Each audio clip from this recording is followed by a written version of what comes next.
of the universe. WZ, a man becomes a Mason and takes upon himself the solemn that binds us all in bonds of fraternal love. It does not in any way interfere with his belief in God, or his religion, no matter what his belief may be.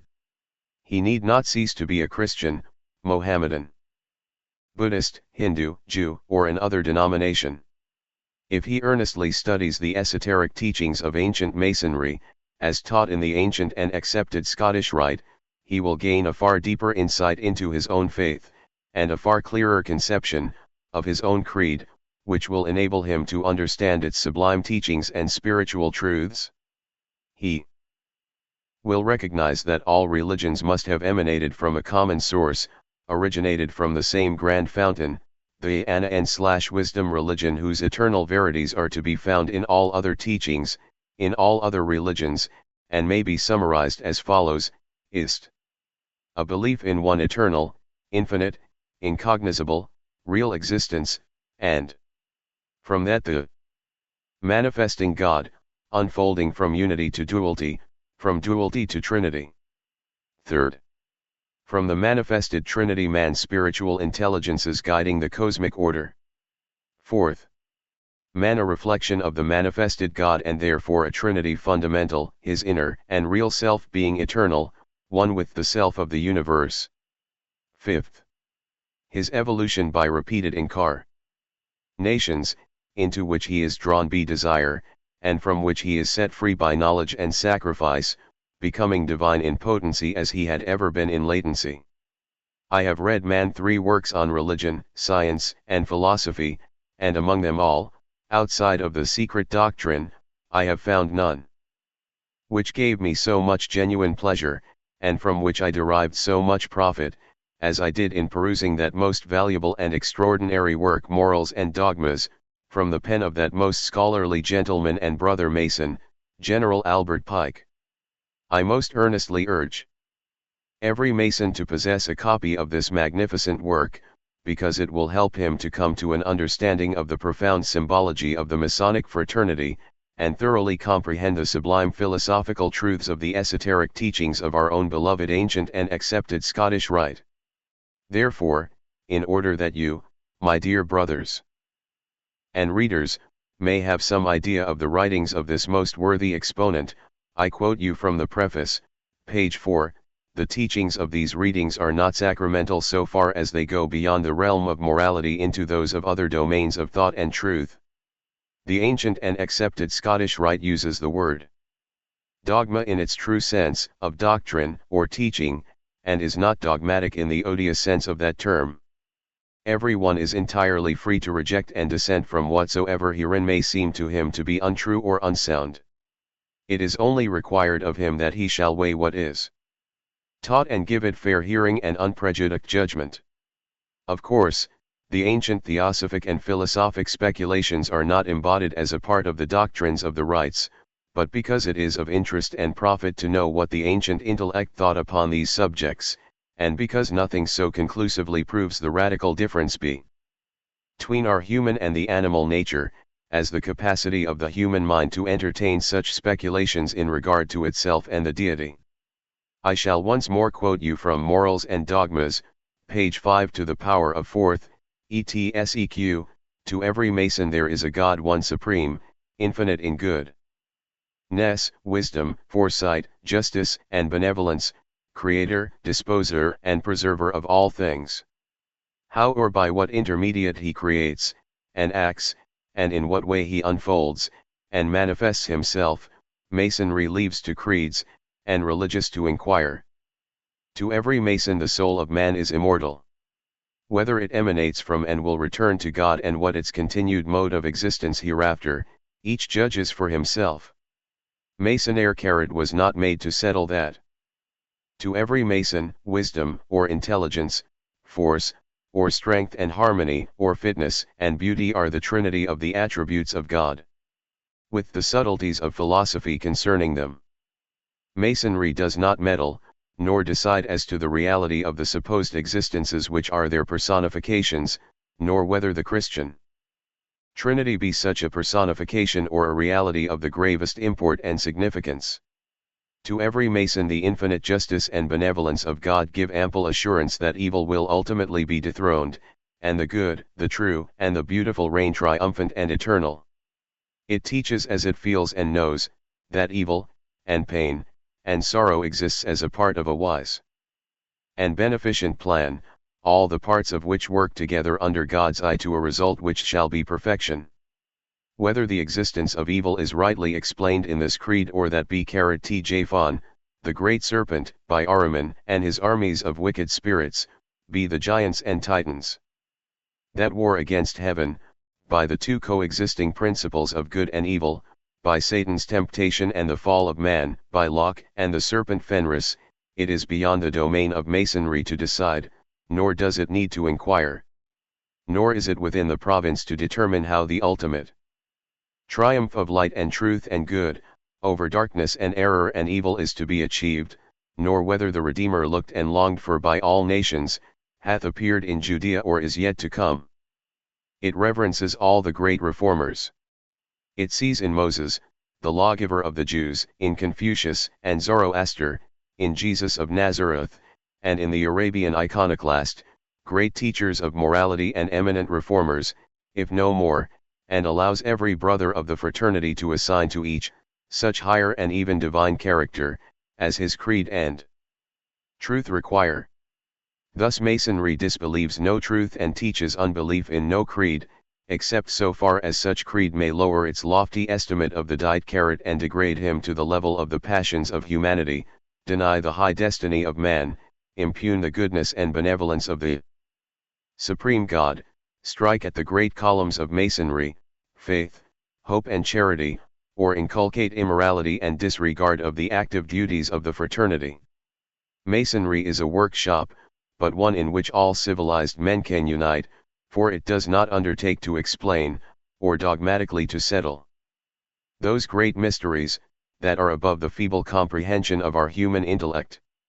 It trusts in God, and hopes, it believes, like a child, and is humble.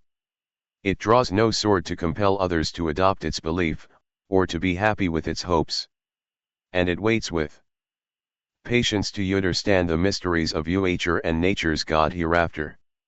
The greatest mysteries in the universe are those which are ever going on around us, so trite and common to us that we never note them or reflect upon them. Wise men tell us of the laws that regulate the motions of the spheres, which flashing in such circles and spinning on their axis, are also ever darting with inconceivable rapidity through the infinities of space, while we atoms sit here and dream that all was made for us. They tell us learnedal of centripetal and centrifugal y-rr, gravity and attraction, and all the other sounding terms invented to hide a whiff of meaning. There are other forces in the universe than those that are mechanical. The mysteries of the great universe of God. How can we with our limited mental vision expect to grasp and comprehend them? Infinite space stretching out from us every wa, without limit, infinite. Timk, without beginning or end, and z here and now, in the center of each. An infinity of scenes, the nearest of which onl diminish in size, viewed with the most powerful telescope, each with its retinue of worlds, infinite numbers of such suns, so remote from us that their light would not reach us journeying during an infinity of time, while the light that lies reached us from some that we seem to see, has been upon its journey for 50 centuries, our world spinning upon its axis, and rushing ever in its circuit around the sun, and all our systems revolving round some great central point, and that, and suns, and stars, and worlds evermore flashing onward with incredible rapidity through illimitable space, and then in every drop of water that we drink, in every morsel of much of our food, in the air, in the earth, in the sea, incredible multitudes of living creatures, invisible to the naked eye, of a minuteness beyond belief, yet organized, living, feeding, perhaps with consciousness of identity and memory and instinct. God, therefore, is stir 3% only as a virgin thing that surrounds us, and as we ourselves, are a mystery. We know that there is and must be a first cause. His attributes, severed from himself, are unrealities. As color and extension, weight and hardness do not exist apart from matter as separate existences and substantives, spiritual or immaterial, so the goodness, wisdom, justice, mercy, and benevolence of God are not independent existences, personify them as men may, but attributes of the deity, the adjectives of one great substantive. But we know that he must be good, true, wise, just, benevolent, merciful, and in all these, and all his other attributes, perfect and infinite, because we are conscious that these are laws imposed on us the very nature of things, necessary and without which the universe would be confusion, and the existence of a God incredible. They are his essence, and necessary, as his existence. He is the living, thinking intelligent soul of the universe, the pericardianant, the stationary, of Simon Magus, the one that obeys is of Plato, as contradistinguished from the perpetual flux and reflux, or genesis of T/3/s. And as the thoughts of the soul, emanating from the soul, become audible and visible in words, so did the thought of God, springing up within himself, immortal as himself, when once conceived, immortal he/or, because I himself utter itself in the word, its manifestations and mode of communication, and thus create the material, mental, spiritual universe, which, like him, never began to exist. This is the real idea of the ancient nations, God, the Almighty Father and source of all, his thought conceiving the whole universe, and eviling its creation, his word uttering that thought and thus becoming the creator or demian ergos in whom was life and light, and that light the life of the universe. Nor did that word cease at the single act of creation, and having set going the great machine and enacted the laws of its motion and progression, of ingrowth and life, and change and death, cease to exist, or remain thereafter in inert idleness. For the thought of God lives and is immortal. Embodied in J. Ford, is not only created, but it preset vs. It conducts and controls the universe, all spheres, all worlds, all actions of mankind. And ever _ animate and inanimate creature. It speaks in the soul of Evy man that lives. The stars, the earth, the trees, the winds, the universal voice of nature, tempest and avalanche, the sea's roar aud the grave voice of the waterfall, the hoarse thunder and the low whisper of the brook, the song of birds, the voice of love, the speech of men, all are the alphabet in which it communicates itself to men, and informs them of the will and law of God, the soul of the universe. Any man gazing up into the cosmic space, of a glorious summer's night, will see M3 ryads of starry worlds rotating upon their axis, shining with a glory incomprehensible grand, each and every one moving in rhythmic harmony along its allotted path, according to the law governing these glorious stellar worlds. He will not only be impressed by the grandeur of their movements, but he will recognize that this planet of ours sinks into comparative insignificance, when compared to those glorious orbs refulgent in the starry vault above, and he will begin to realize that they are not moving by chance, that their motions are not at random, but that each and all are a part of the divine whole, and that they all perform their various motions in space according to divine ideation, or that divine principle that demonstrates to man that there is a something, an incomprehensible cause, which directs and controls the motions of these planets through the spatial depths around him. Then will he dimly sense the divine in their motions, and, like me, bow with awe and reverence before this divine and incomprehensible principle, a knowledge of which passeth all understanding. Every human being, no matter how low in the ethnological scale of humanity we find him, no matter how degraded and brutal he is, no matter how deluded by superstition and ignorance he may be, in the silence of the night, surrounded by the grandeur and harmony of nature, and impressed by the sublimity of the lying ideation that permeates it, is most assuredly capable of forming for himself some abstract conception of a deity, whereby to account for the sublime grandeur and glory of nature in all her differentiations and wonderful manifestations, which an anthropomorphic God could not logically explain. He will see around him a world that is vibrating with life and harmony. He will see in every fronded fern and flower an expression of the divinity. He will see a world cycling along in harmony, performing its various motions in space with an exactitude seemingly incomprehensible. He will hear in the mountain stream, as it flows along over its rocky bed, the voice of his Maker, and he would hear it in the rustling corn, the swaying pines, the song of birds or the hum of bees, and in the whisperings of insect life. As they revel in a glory of life and sunshine, in the rippling waves as they beat upon the shore, or the gliding river that goes murmuring by to its home in the sea. And from out the mire of doubt and hesitation he never loses completely the consciousness of divine possibilities, and he will dimly sense the hallowed touch of his heavenly Father in these sublime and glorious manifestations. This potential sensing of the divine is most assuredly the true difference between man and the superior animals. It is this distinctive power in man which lifts him far above the level of his retarded brethren in evolution, the animal, and justifies his claim to having latent within him the potentiality of become the highest being in Natunra's evolutionary processes. The faculty of reasoning and using an articulate language places man at the head of the animal kingdom which he dominates, through the potential forces he has developed during the many lives that he has lived, and the various experiences he has gained, makes all below him subservient to his indomitable will and energy. If we consider the animal kingdom as a whole, and mankind separated from it, and forming a class of its own, we shall find that articulated language is the result of the monastic element within us, and of long ages of accumulated training, and that it is an essential attribute of man, while the phonetic expression of the animal, compared to the articulate of the human, is only of secondary consideration. We find that some animals seem to reason far better than some men, and the true difference between the two is not so very great, after all. The animal is just a little way below us on the path of evolution, dowered with instinctual cognition, while man has a self-conscious knowledge of potential forces within him.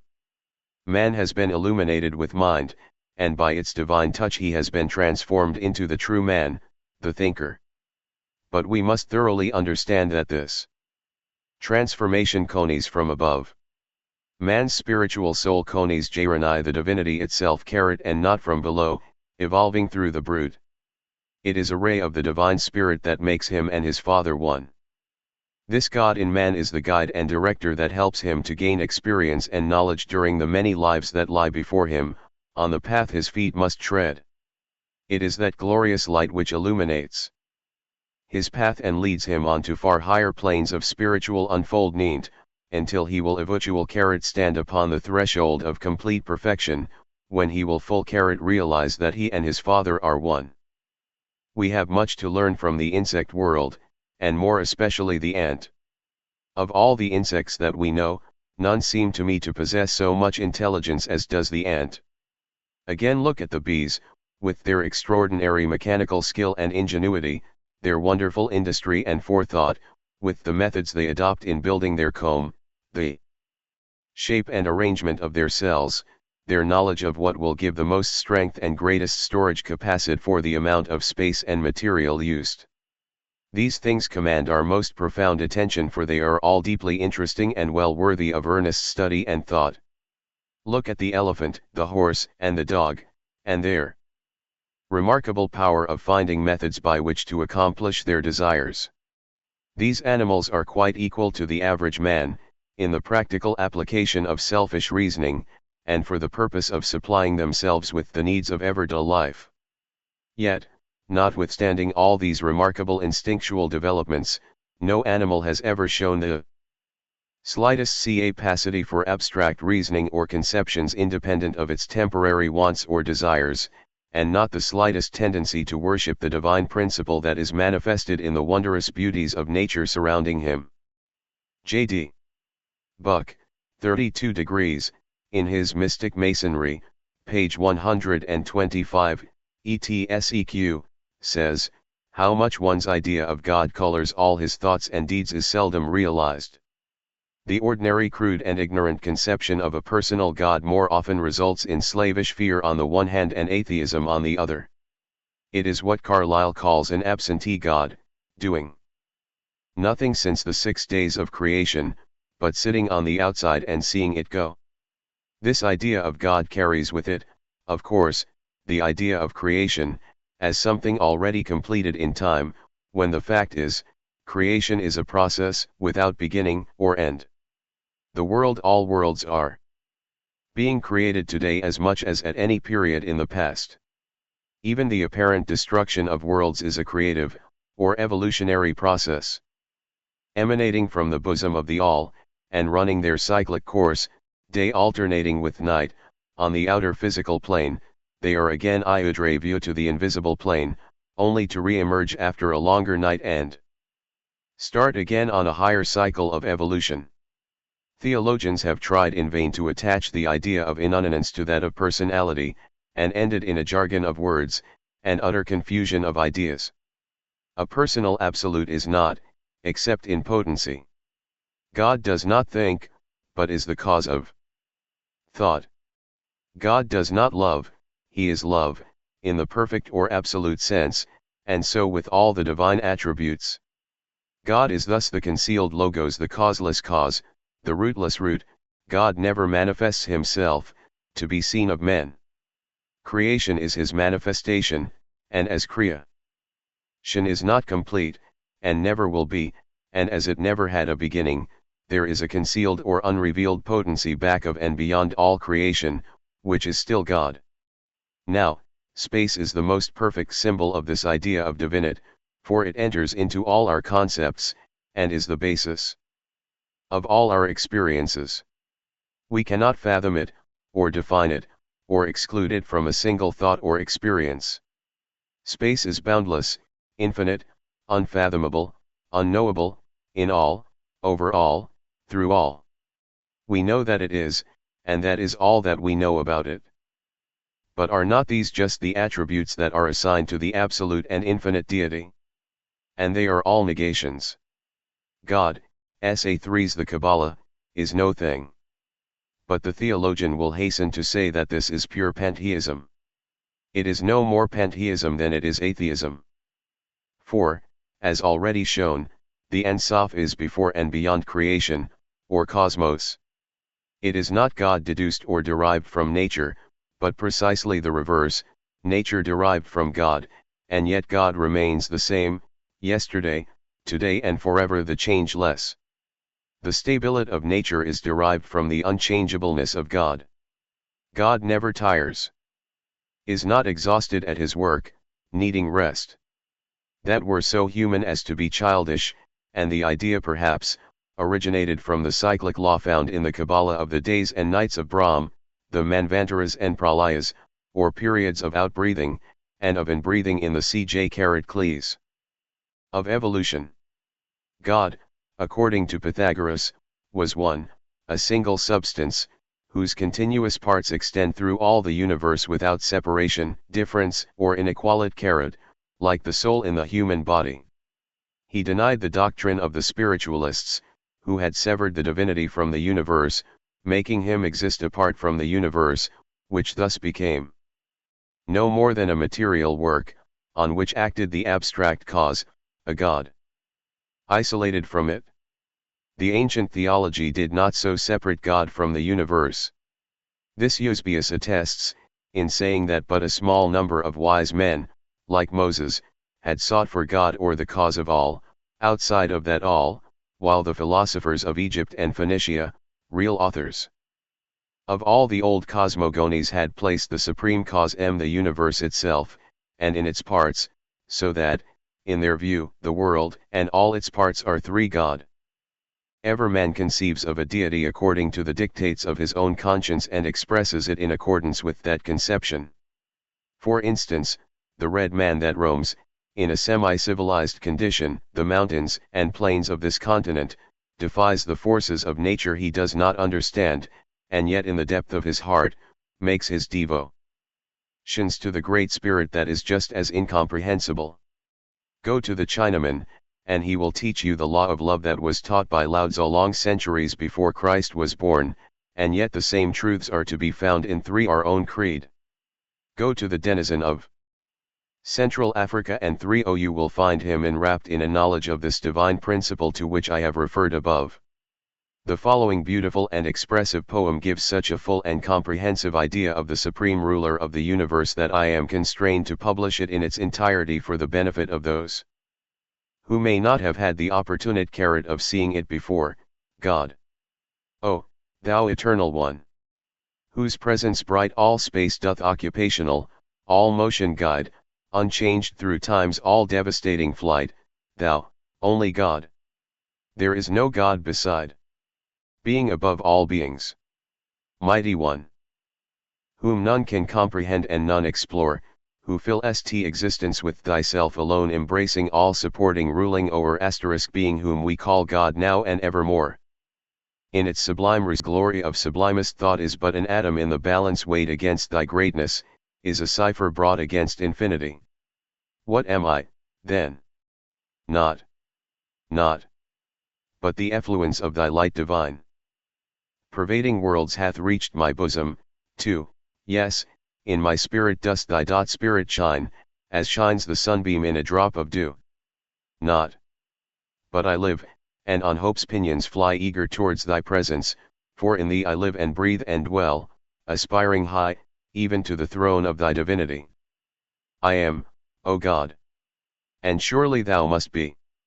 Thou art directing, guiding all, thou art, direct my understanding, then, to thee, control my spirit, guide my wandering heart, though but an atom midst immensity, still I am something, fashioned by thy hand. I hold a middle rank twixt heaven and earth. On the last verge of mortal being stand close to the realms where angels have their birth. Just on the boundary of the spirit land. The chain of being is complete in me is matter's last gradation lost, and the next step is spirit deity. I can command thy lightning, and am dust. A monarch and a slave, a worm, a god. Whence came I here? And how so marvelously constructed and conceived? Unknown. This claudives surely through some higher energy, for from itself alone it could not be. Creator. Yes, thy wisdom and high word created me. Thou source of life and good. Thou spirit of my spirit, and my Lord. Thy thy love, in their bright plenitude, filled me with an immortal soul, to spring over the abyss of death, and bade it wear the garments of eternal day, and wing its heavenly flight beyond this huddle sphere. Even to its source, to thee its author there. O Thought ineffable! O vision blessed! Though worthless are conceptions all of thee, yet, shall shadowed image fill our breast, and with it homage to the deity, God.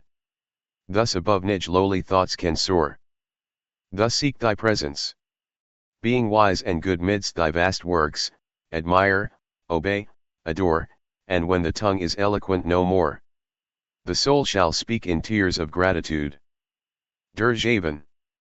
Civilized men of all nations formulate special gods to suit their own particular spiritual needs and endow them with the peculiar attributes, which are simply personifications of the general characteristics of the worshippers themselves. They make gods in their own image, and worship them with an extraordinary devotion.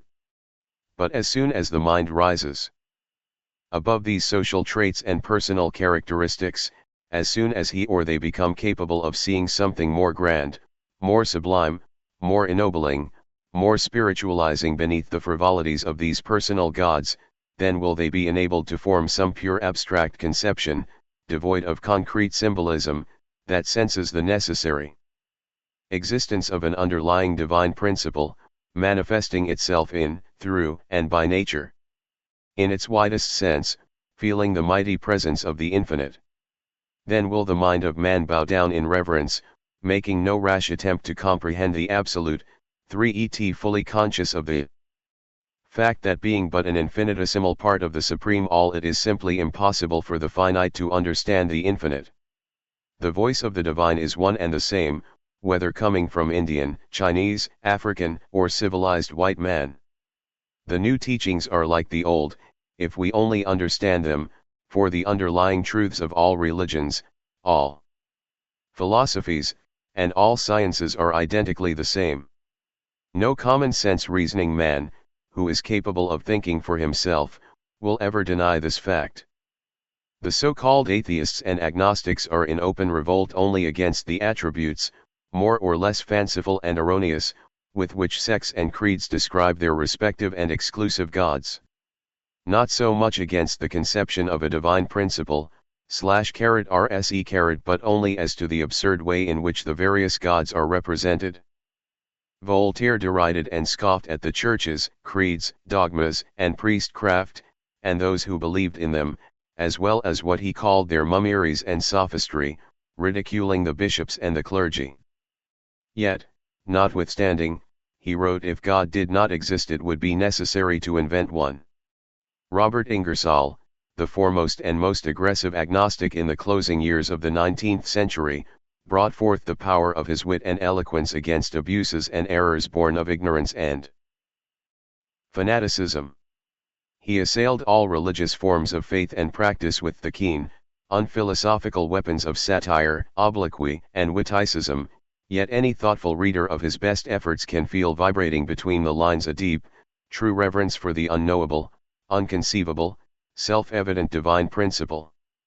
No matter where we force our investigations, even if we carry them into the very strongholds of the most terrible exponents of religious faith and practice, enemies of all creeds and dogmas, I refer to the materialistic scientists, or rather naturalists, or Darwinians, at whose head stood the author of the History of Natural Creation, Professor Haeckel, late of the University of Jena, whose history is diametrically opposed to the cosmogony of the Pentateuch, or the orthodox, supernatural, or miraculous creation, yet, we shall find expressed in clear technical scientific terms, in that work, a positive recognition of the divine principle as the eternal source of all that is, or ever will be. He refutes entirely the dualistic theory of agases, because it supposes two distinct factors, an extra-cosmic God and nature as a separate thing, and he closes his remarks by this unmistakable declaration, but they overlook the fact that this personal creation is only an idealized organism endowed with human attributes. The more developed men of the present day are capable of conceiving that infinitely nobler and sublimer idea of God which alone is compatible with the monistic conception of the universe, and which recognizes God's spirit and power in all phenomena, without exception. It is of this noble idea of God that Goethe says, certainly there does not exist a more beautiful worship of God than that which needs no image, but which arises in our hearts from converse with nature. By it alone we arrive at the sublime pantheistic idea of the unity of God and nature. Be it understood that pantheistic here does not mean, as usually translated, many gods, but all God, from pan, all, and tekios, God. It is synonymous with monism and deism. Can Haeckel be charged with atheism? If we carefully examine the writings of the most eminent men of every age in the world's history, especially those who are and were sincere and truthful, no matter whether they be philosophers, scientists, materialists, spiritualists, freethinkers, poets, or religious writers, we shall find that each one of them recognizes a deity according to his own conception, differing in form and attributes from the individual conceptions be others. For instance, in examining the Zendavesta the sacred book of the Parsis or sun worshippers of Persia and India, the followers of Zoroaster, the ancient teacher of the religion of Magi, we shall find they believed in two spirits, good and evil typified by light and darkness, and that these two spirits, now and always have been engaged in antagonistic strife, making war one upon the other, until light prevails, that is, until man has conquered himself. We shall also find they believed that God has neither face nor form, color, nor shape, nor fixed place, and that there is no other like him. He is himself singly, such a glory that we cannot praise nor describe him. Nor can our mind comprehend him. Roland says, as the Magi held images in utter abhorrence, they worshipped God only under the form O-carrot fire, on account of its purity, brightness, activity, subtlety, fecundity, and incorruptibility as the most perfect symbol of the deity. The Dabistan, compiled from the works of the ancient Gubbers Carrot, or fire worshippers, states that the Persians long before the mission of Zoroaster, venerated a prophet called Mahabad, whom they considered the father of mankind. He taught eternity, or boundless time, has neither beginning nor end, and is the only thing that can neither be created nor destroyed, but is that which creates and destroys everything else. Therefore time is considered the great first cause or creator. The ancient Egyptians worshipped the sun, as God, whom they considered to be the cause from which, and by which, all things were created. They believed that when the sun sank beneath the underworld and darkness covered the face of the earth, he was engaged in fighting Apapa, the great serpent, who was at the head of a very large army of personifications of darkness, mist, and cloud, trying to overthrow him, but, as he appeared again in the morning, day after day, in all his resplendent glory, they hailed him with joy and gladness as the victor, and worshipped him throughout the whole of Egypt. At Memphis he was worshipped as the creator god Ptah, the greatest of all gods. He was the ancient god of the city whom the Greeks called Hephaestus. The black bull was the symbol of this god. At Thebes Amun-Ra or Amun-Ra, the veiled or unseen, the mystery of existence. Osiris, the good, the beneficent principle pervading the universe, was one of those worshipped generally. Ra, or An, was Origi.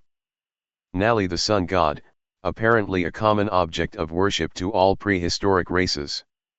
Heliopolis, or city of the sun, being afterwards the Greek name of An, the town.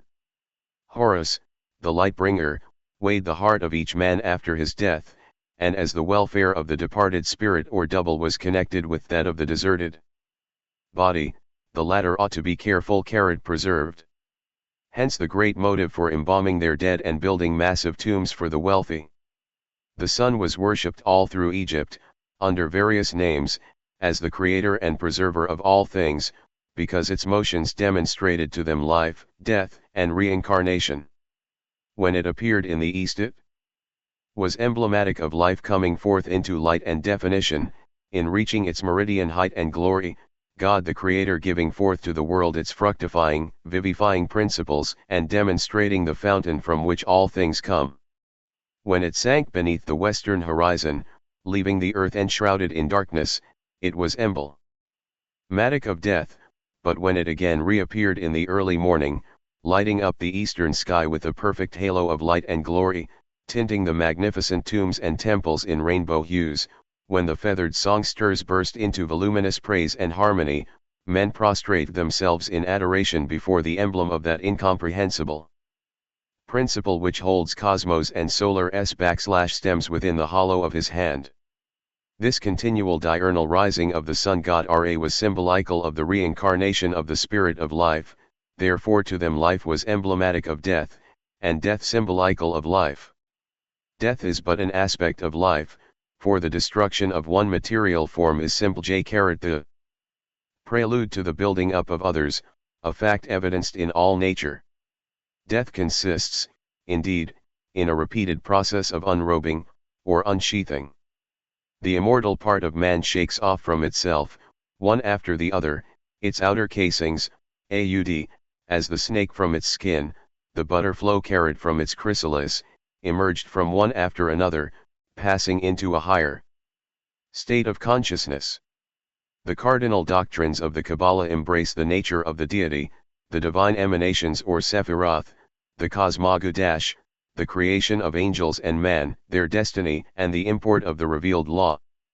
According to this esoteric doctrine, God, who is boundless and above everything, even being and thinking, is called Ein Sof. He is the space of the universe. In this boundlessness he could not be comprehended by the intellect or described in words, and as such the Ein Sof was in a certain sense non-existent. To make this existence known and comprehended, the Ein Sof had to become active and creative. As creation involves intention, desire, thought and work, and as these are properties which implement and belong to a finite being, and moreover as the imperfect and circumscribed nature of this creation precludes the idea of its being the direct work of the infinite and perfect, the Ein Sof had to become creative through the medium of 10 Sephiroth or intelligences which emanated from him like rays proceeding from a luminary. Now the wish to become manifest and known, and hence the idea of creation is co-eternal, with the inscrutable deity. The first manifestation of this primordial will is called Sep/Ura or emanation. This first Sephira, this spiritual substance which existed in the Ein Sof from all eternity contained 9 other intelligences or Sephiroth. These again emanated one from another, the second from the first, the third from the second, and so on up to 10. The 10 Sephiroth, forming among themselves, and with the Ein Sof, a strict unity, and simply representing different aspects of one and the same being, the creator and preserver of all things. Albert Pike, in Morals and Dogmas, says on page 221, ETSCQ, man's views in regard to God will contain only as much positive truth as the human mind is capable of receiving, whether that truth is attained by the exercise of reason, or communicated by revelation. It must necessarily be both limited and alloyed, to bring it within the competence of finite human intelligence. Being finite, we can form no correct or adequate idea of the infinite; being material, we can form no clear conception of the spiritual. We do believe in and know the infinity of space and time and the spirituality of the soul, but the idea of that infinity and spirituality eludes us. Even omnipotence cannot infuse infinite conceptions into finite minds, nor can God, without first entirely changing the conditions of our being, pour a complete and full knowledge of his own nature and attributes into the narrow capacity of the human soul. The consciousness of the individual reveals itself alone. His knowledge cannot pass beyond the limits of his own being. His conceptions of other things and other beings are only slashless conceptions. They are not those things or beings themselves. The living principle of a living universe must be infinite, while all our ideas and conceptions are finite and applicable only to finite beings. The deity is thus not an object of knowledge, but faith, not to be approached by the understanding, but by the moral sense, not to be conceived, but to be felt. All attempts to embrace the infinite in the conception of the finite are, and must be, only accommodations to the frailty of man. Shrouded from comprehension in an obscurity from which a chastened imagination is awed back, and thought retreats in conscious weakness, the divine nature is a theme on which man is little entitled to dogmatize. Here the philosophic intellect becomes most painfully aware of its own insufficiency. Every man's conception of God must vary with his mental cultivation and mental powers. If anyone contents himself with any lower image than his intellect is capable of grasping, then he contents himself with that which is false to him as well as false in jact.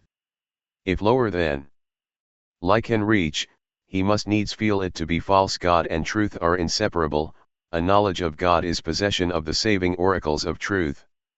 In proportion as the thought and pose of the individual are trained to conformity with the rule of right prescribed by supreme intelligence, so far is his happiness promoted, and the purpose of his existence fulfilled. In this way a new life arises in him, he is no longer isolated, but part of the eternal harmonies around him. His erring will is directed by the influence of a higher will, informing and molding it in the path of true happiness. The grand objects of nature perpetually constrain men to think of their author. The Alps are the great altar of Europe, the nocturnal sky has been to mankind the dome of a temple starred all over with admonitions to reverence, trust, and love.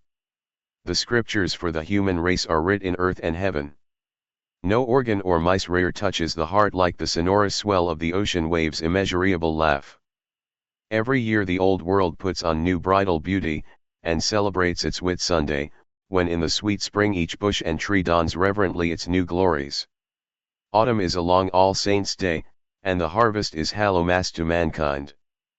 before the human race marched down from the slopes of the Himalayas to take possession of Asia, Chaldea and Egypt, men marked each annual crisis, the solstices and the equinoxes, and celebrated religious festivals therein, and even then and ever since, the material was and has been the element of communion between man and God. Nature is full of religious lessons to a thoughtful man. He dissolves the matter of the universe, leaving only its forces. He dissolves away the phenomena of human history, leaving only immortal spirit. He studies the law, the mode of action of these forces, and this spirit, which makes up the material and the human world, and cannot fail to be filled with reverence, with trust, with boundless love of the infinite God, who devised these laws of matter and mind, and thereby bears up this marvelous universe of things and men. Science has its New Testament, and the Beatitudes of Philosophoi are profoundly touching. An undevout astronomer is mad. Familiarity with the grass and the trees teaches us deeper lessons of love and trust than we can glean from the writings of Fenelon and Augustine. The great Bible of God is ever open before mankind. The eternal flowers of heaven seem to shed sweet influence on the perishable blossoms of the earth. The great sermon of Jesus was preached on a mountain, which preached to him as he did to the people, and his figures of speech were first natural figures of fact. Beautifully, above the great wide chaos of human errors, shines the calm, clear light of natural human religion, revealing to us God as the infinite parent of all, perfectly powerful, wise, just, loving, and perfectly holy too. Beautifully around, stretches off every way the universe, the great Bible of God. Material nature is its Old Testament, millions of years old, thick with eternal truths under our feet, glittering with everlasting glories over our heads, and human nature is the New Testament from the infinite God, ever carrot day revealing a new page as time turns over the leaves. Immortality stands waiting to give a recompense for every virtue not rewarded, for every tear not wiped away, for every sorrow undeserved, for every prayer, for every pure intention, and emotion of the heart. And over the whole, over nature, material and human, over this mortal life, and over the eternal past and future, the infinite loving kindness of God the Father comes enfolding all, and blessing everything that ever was, that is, that ever shall be. In the Divine Pymander, and fifth book, we find Hermes Trismegistus saying of God it is his essence to be pregnant, or great, in all things, and to make them. As without a maker it is impossible that any thing should be made, so it is that he should not always be, and always be making all things in heaven, in the air, in the earth, in the deep, in the whole world, and in every part of the whole that is or that is not. For there is nothing in the whole world, that is not himself, both the things that are, and the things that are not. This is God that is better than any name, this is he that is secret, this is he that is most manifest, this is he that is to be seen by the mind, this is he that is visible to the E3E, this is he that hath no body, and this is he that hath many bodies, rather there is nothing of any body which is not he. For he alone is all things. And for this cause he hath all names, because he is the one Father, and therefore he hath no name because he is the Father of all. The ancient Greeks deified every force in nature, weaving around each and all a poetical character which gives to them special characteristics and a personal history that is plainly traceable to two distinct causes. Every god in their mythology evidently sprang from their conception of Cronus time and Uranus space, both emanating from chaos, and like the Persians and Chinese they believed Tliat out from the darkness came forth light with all its objective harmonious differentiations and wonderful manifestations. Plato reviewed the various systems of philosophies that preceded him, rejecting what he deemed to be false, and adopting what he thought to be true. He claimed that as the world was sensible it must have been produced from an effectual cause.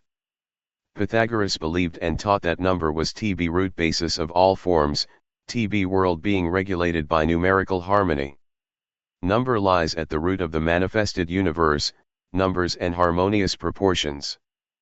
Guide the first differentiations of homogeneous substance into heterogeneous elements, and numbers set limits to the formative hand of nature. We find in the Sefer Yetzirah, which is considered the groundwork for students in the Kabbalah and Jewish writings, that the number 10, lo, is a repetition of the 1, I, being its multiple only. Remove the 1 and there is no 10, symbolizing God, the One, from whom all proceed. Thus the 10 brings all the digits back to unity and ends the Pythagorean table. Such is the secret meaning of the strong grip of the lion's paw, of the tribe Judah, between two hands.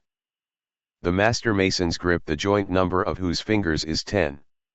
This number also gives rise to the grand origin of the cross, as also to the covenant, which stands as an 2 divided 1, Exodus. XXIV, 27, 28. The sum of the 9 digits added together equals 45, and 4 plus 5 equals 9, the sum of the 10 numbers is 55, and 5 plus 5 equals 10. 10 is also the root of 4, for if you add the first 4 numbers you have 10, it is also the essential root of 7, since the 7 numbers added equal 28, and 28 resolves itself into 10, thus 2 plus 8 equals 10. Anaxagoras recognized a supreme intelligence as the principle of life and arranged the primitive chaotic atoms into perfect molecular forms. Xenophanes maintained unity, the universe to be God. The Scandinavians have also their mythological ideas, adequate to their social characteristics.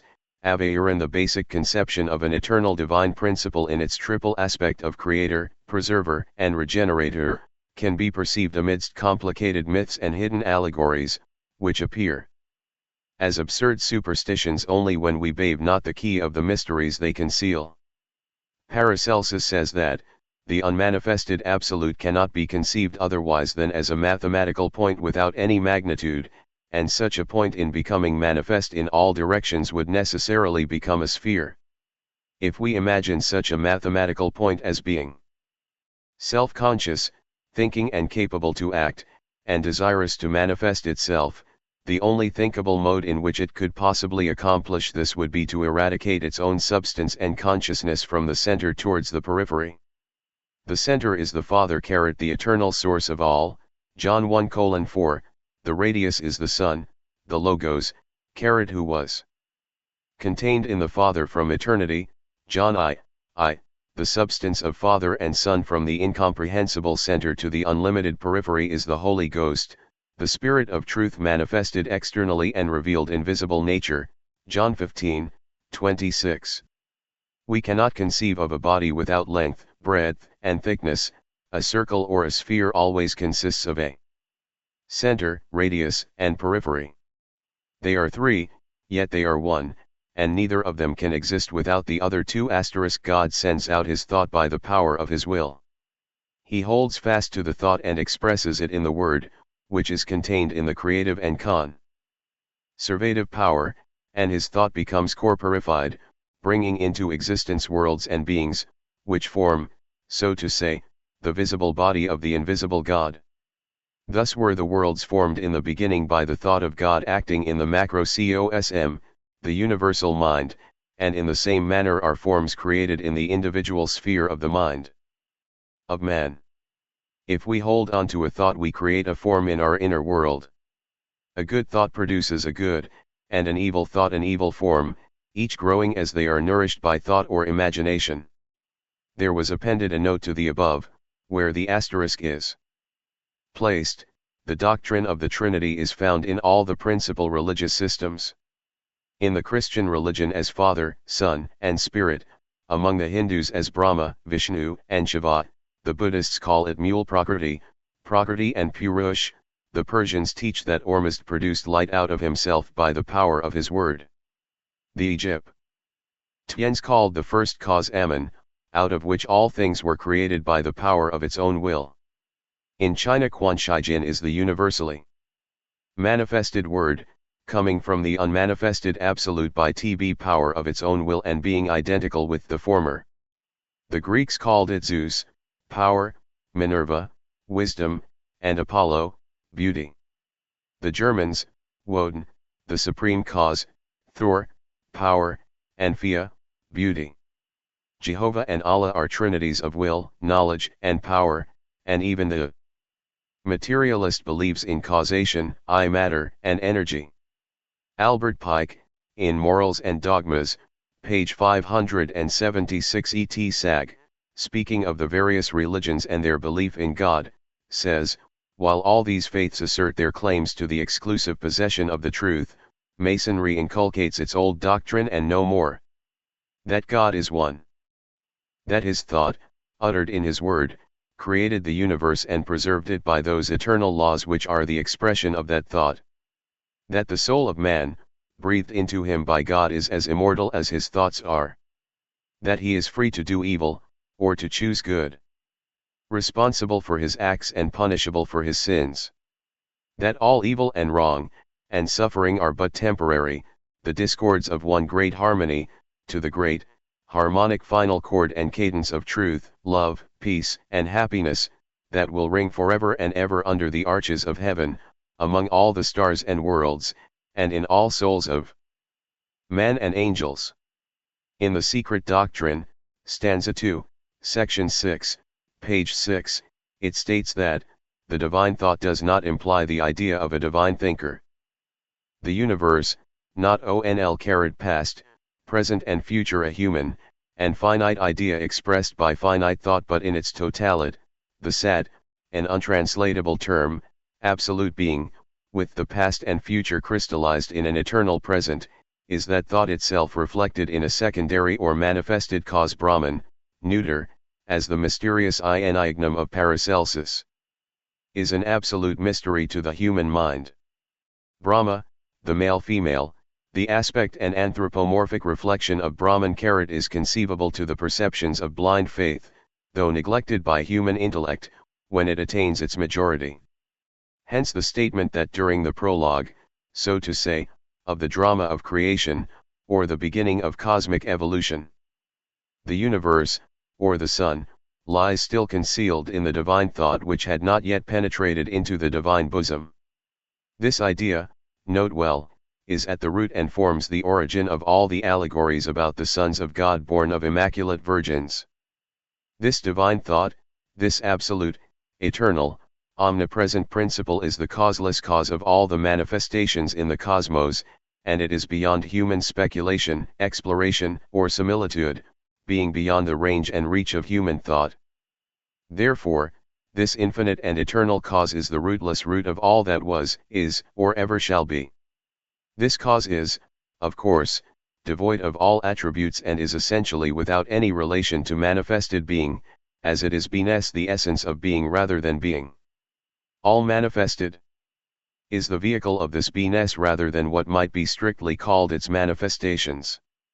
This beingness is symbolized in the secret doctrine under two aspects: first, absolute, abstract space, the only thing the human mind can exclude from any conception, or conceive of by itself. Second, absolute, abstract motion, under law and therefore intelligent, representing unconditional consciousness.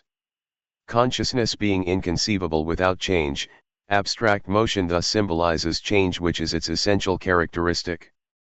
Thus, then, the first fundamental axiom of the secret doctrine is this metaphysical one, absolute beingness. This, it might be said, is the theosophical definition of God and will not differ greatly from that given by the churches, if the idea of personality be eliminated. The God postulated in the secret doctrine requires infinite space, eternity of time universal, and therefore infinite consciousness, and matter for a manifestation, which of course includes man. With all forms of life on and off the earth, in addition to all the planets, whether in this solar system or any other throughout the infinity of space. The theosophical and Masonic student is often told that this is pantheism. If so, it is a spiritual pantheism, and all who recognize the infinity, omnipresence, eternity, and immutability of God are pantheists. The Christian tells us that God is primarily, fundamentally, and essentially thought. St. John informs us in the first chapter and first verse that, in the beginning was the Word, and the Word was with God, and the Word was God. Now what is the meaning of such an assertion? Does it explain to us what God is? In order to come to a better understanding of this statement of St. John, let us first see what relation thought bears to the Word. The brain is, in a very limited sense, the organ of the mind, and thought functions through it. Consequently, when the brain receives a thought, in order to give it expression it needs a word. Now we can understand what the Christian conception of God is from the following: in the beginning was the Word. Word is the expression of a thought. The Word was with God, then the expressed thought was with God. And the Word was God, therefore the Word or God was thought or mind, divine ideation, from which the thought and word emanated. This is exactly the abstract Masonic conception of the supreme architect of the universe, God. The doctrine of the Trinity is to be found in all the principal religious systems, as well as belief in the absolute, the unknowable, the supreme architect. Christianity offers in their Trinity, the Son, the manifested Logos, the Word, the falling of spirit into matter, or the manifestation on the objective plane, the Holy Ghost, the unmanifest Word, that which is with the absolute, divine ideation, seen only by its effects, the Father, the Word, the highest conception of the divinity, the absolute, the unknowable. Therefore the God of the Freemason is that which every man who is capable of thinking for himself is forced to admit, let him call / what he may. It makes no difference whether he calls it almighty matter, or eternal spirit, Brahm, Parabrahm, Abraham, Osiris, Ormuzd, Ansoph, Zeus, Allah, Jehovah, Adwe, Thor, God, or the Supreme Architect of the universe. What is there in a name? We search for truth in all religions, all sciences, and all philosophies, claiming that there is no religion higher than truth, and I do most certainly believe that the divine principle is essential truth manifested in the harmony of the spheres, manifested in all the variant phases of life. 199. SLHTLC, far as sight can reach, beneath as clear HND blue a heaven as ever blessed the sphere. Gardens, and minarets, and glittering domes, HND high-built temples, fit to be the homes of mighty gods, and P. Ramad, whose hour outlasts all time, above the water's tower. More. Chapter 9. Mosques, tombs, massacre of Mamelukes, Heliopolis. Antli East Bank, and a little over a mile from the Nile, stands Cairo, the capital of Egypt, latitude 30 degrees 6 north and longitude 31 degrees 20 east of the meridian of Greenwich. This celebrated city includes 4 original sites, the first of which was founded by Amru after conquering Egypt. When the ancient fortress of Babylon surrendered in A.D. 641 to the celebrated general of the Caliph Omar, he pitched his tent, Fostat, and the place where he camped was called El Fostat, which eventually became the capital of Egypt. It remained such until, in the year A.D. 751, when Marwan II was defeated by Abu 1 Abbas, who lost his life at Abusir in the Fayoum. Then the Umayyad dynasty ended in Egypt and the Abbasid dynasty began under the reign of Abu 1 Abbas, a descendant of Abbas who defeated Marwan II. In A.D. 744 this ruler removed his residence a little farther to the northeast of the site that had been selected by Amru. It was again changed when Ahmed ibn Tulun, governor of Egypt, wrested the power from the ruling dynasty and founded a new line which bears his name. This caliph removed the site of the growing capital still farther to the northeast and founded a suburb known as El Qadiyah, where he built the celebrated mosque bearing his name. At the restoration of the Abbasid governor and during the rule of the Ikhshidite dynasty they held their court at the palace of Ahmed ibn Tulun, where it remained until El-Mu'izz sent an army under Gohar to invade Egypt, which he captured. He founded the new city of El Qahira, or the Victorious, which has been corrupted into Cairo. This city is the headquarters of nearly all the tourists that intend doing Egypt. Here is the starting place to many delightful jaunts, to various points of interest in the immediate vicinity of Cairo, as well as To those lying farther to the south aud beyond the cataracts, up to the confluence of the Blue and White Nile and the city of Khartoum. Cairo is the principal starting point for the pilgrimage to Mecca and for the examination of the pyramids.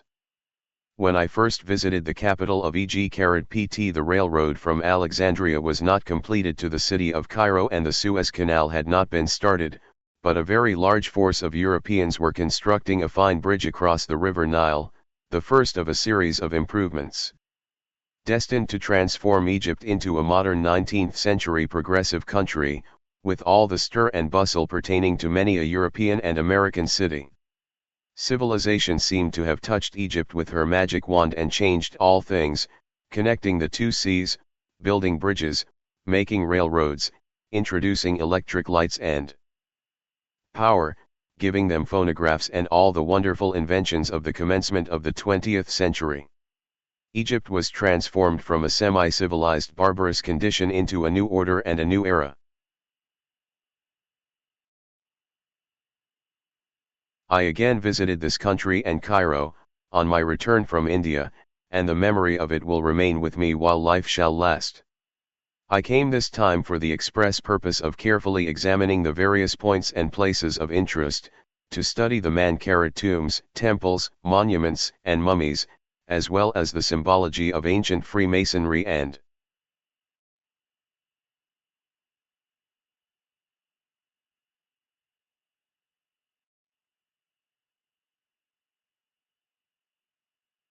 the evidence of its prehistoric existence.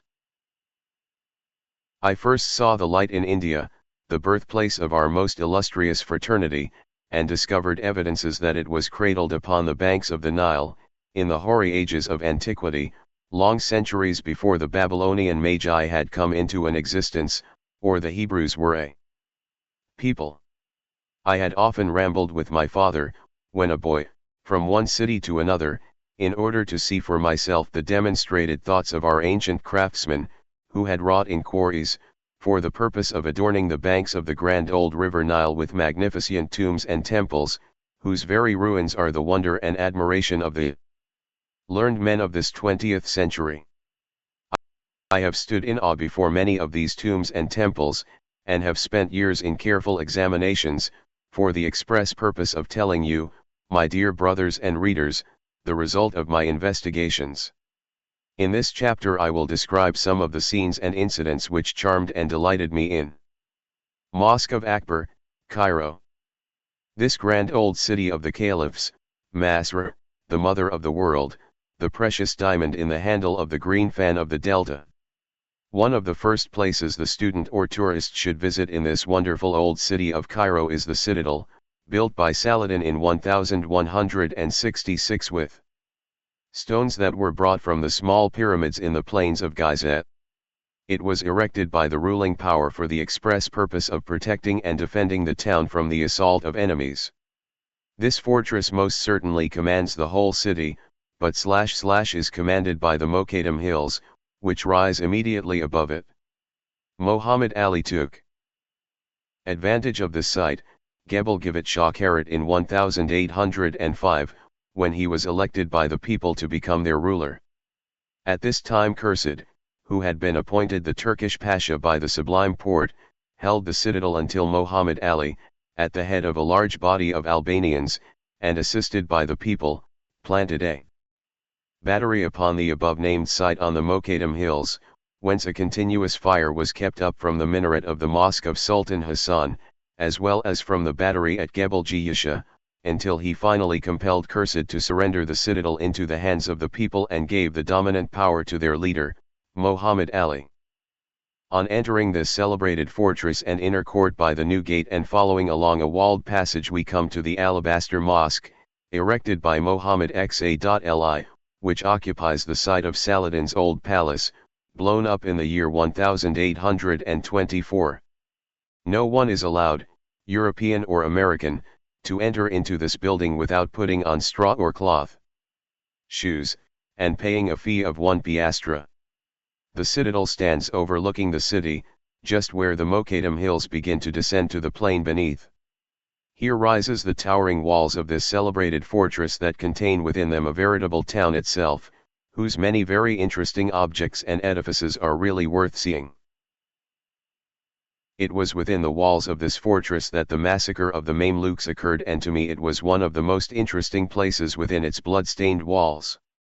After Muhammad Ali had compelled the Turkish Pasha Khurshid to surrender the citadel to him and had received the Fina 7I appointing him governor of Egypt, his title was disputed by nearly everyone outside the city of Cairo, but more especially by the Mamluk Beys, whose forces had been strengthened by the great majority of the army of Khurshid Pasha, who had been deposed by Muhammad Ali. This fact caused the governor to use all means in his power to destroy everyone opposed to his rule. Therefore, in order that you may be enabled to read one of the best accounts of what led up to the actual massacre itself, I will quote you from that valuable little work of Stanley Lane Poole on Egypt, page I6s. An attempt was made to ensnare certain of the Beys, who were encamped north of the metropolis. On the 17th of August, 1805, the dam of the Canal of Cairo was to be cut, and some chief of Muhammad Ali wrote informing them that he would go forth early in the morning, with most of his troops, to witness the ceremony, inviting them to enter and seize the city, and to deceive them, stipulated for a certain sum of money as a reward. The dam, however, was cut early in the preceding night, without any ceremony. On the following morning these Beys, with their Mamluks, a very numerous body, broke open the gate of the suburb El Hosiniya and gained admittance into the city from the north through the gate called Bab el Fuda. They marched along the principal street for some distance, with kettle drums behind each company, and were received with apparent joy by the citizens. At the mosque called the Asli Rafiji they separated, one party proceeding to the Azhar and the house of certain sheikhs, and the other party continuing along the main street and through the gate called Babzi Iwali Karat, where they turned up towards the citadel. Here they were fired on by some soldiers from the houses, and with the signal a terrible massacre commenced. Falling back towards their companions, they found the by-streets closed, and in that part of the main thoroughfare called Bzi el Qasiyin Karat they were suddenly placed between two fires. Thus shut up in a narrow street, some sought refuge in the collegiate mosque of the Barkuki Karat, while the remainder fought their way through their enemies and escaped over the city wall with the loss of their horses. 2 Mameluks had in the meantime, succeeded by great exertions, in giving the alarm to their comrades in the quarter of the Askar, who escaped by the eastern gate, called Bab el Gtairib. A horrible fate awaited those who had shut themselves up in the Barkakia. Having begged for quarter and surrendered, they were immediately stripped nearly naked, and about 50 were slaughtered on the spot, while about the same number were dragged away, with the most brutal aggravation of their painful condition, to Muhammad Ali. Among these were 4 Beys, one of whom, driven to madness by Muhammad Ali's mockery, asked for a drink of water. His hands were untied that he might take the bottle, but he snatched a dagger from one of the soldiers, rushed at the Pasha and fell covered with wounds. The wretched captives were then chained and left in the court of the Pasha's house. On the following morning the heads of their comrades, who had perished the ds.y before, were skinned and stuffed with straw before their eyes. 1 Bey and 2 other men paid their ransom and were released. The rest, without exception, were tortured and put to death in the course of the ensuing night. 83 heads, many of them belonging to Frenchmen and Albanians, were stuffed and sent to Constantinople, with the boast that the Mamluk chiefs were utterly destroyed. This ended Muhammad Ali's first massacre of his 2 confiding victims, which displays the ferocious and vindictive nature of this inhuman brute. The Beys were disheartened by this revolting butchery, and most of them retired to the upper country.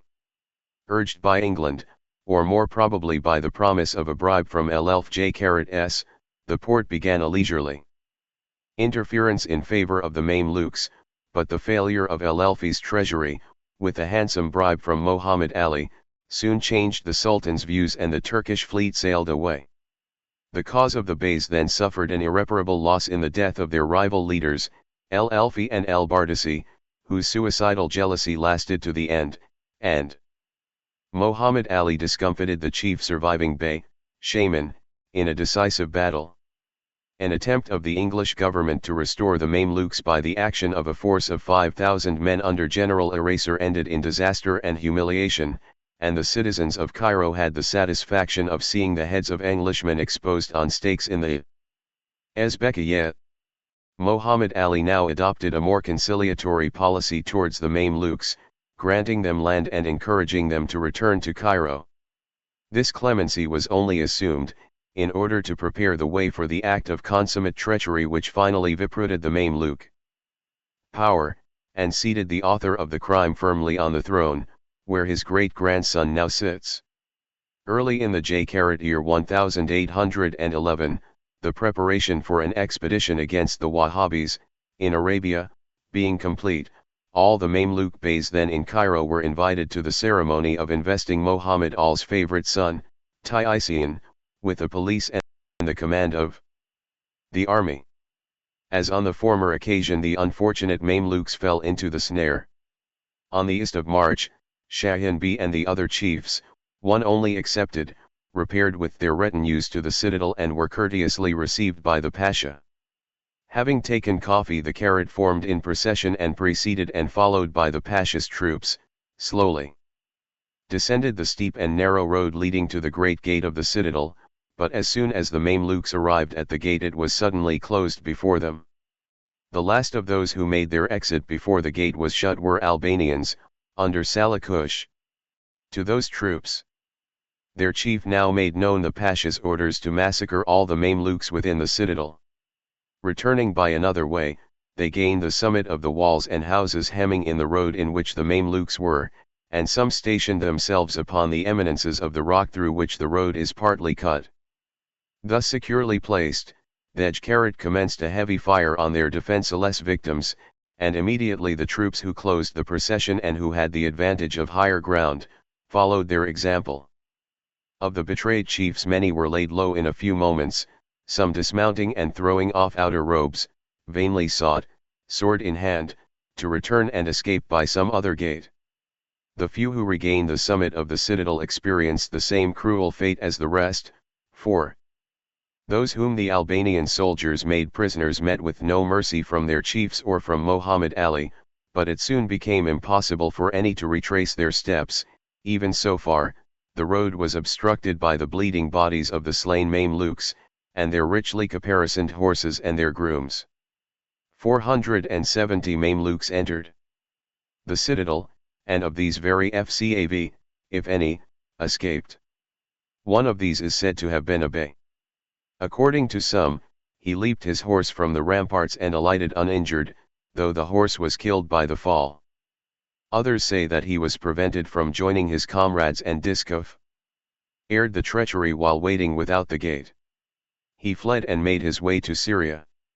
This massacre was the signal for an indiscriminate slaughter of the Mamluks throughout Egypt, orders to this effect being given and transmitted to every governor. In Cairo itself the houses of the beys were given over to the soldiery, who slaughtered all their adherents, treated their women in the most shameless manner, and sacked their dwellings. During the 2 following days, the Pasha and his son rode about the streets and endeavored to stop those atrocious proceedings, but order was not restored until 500 houses had been completely pillaged.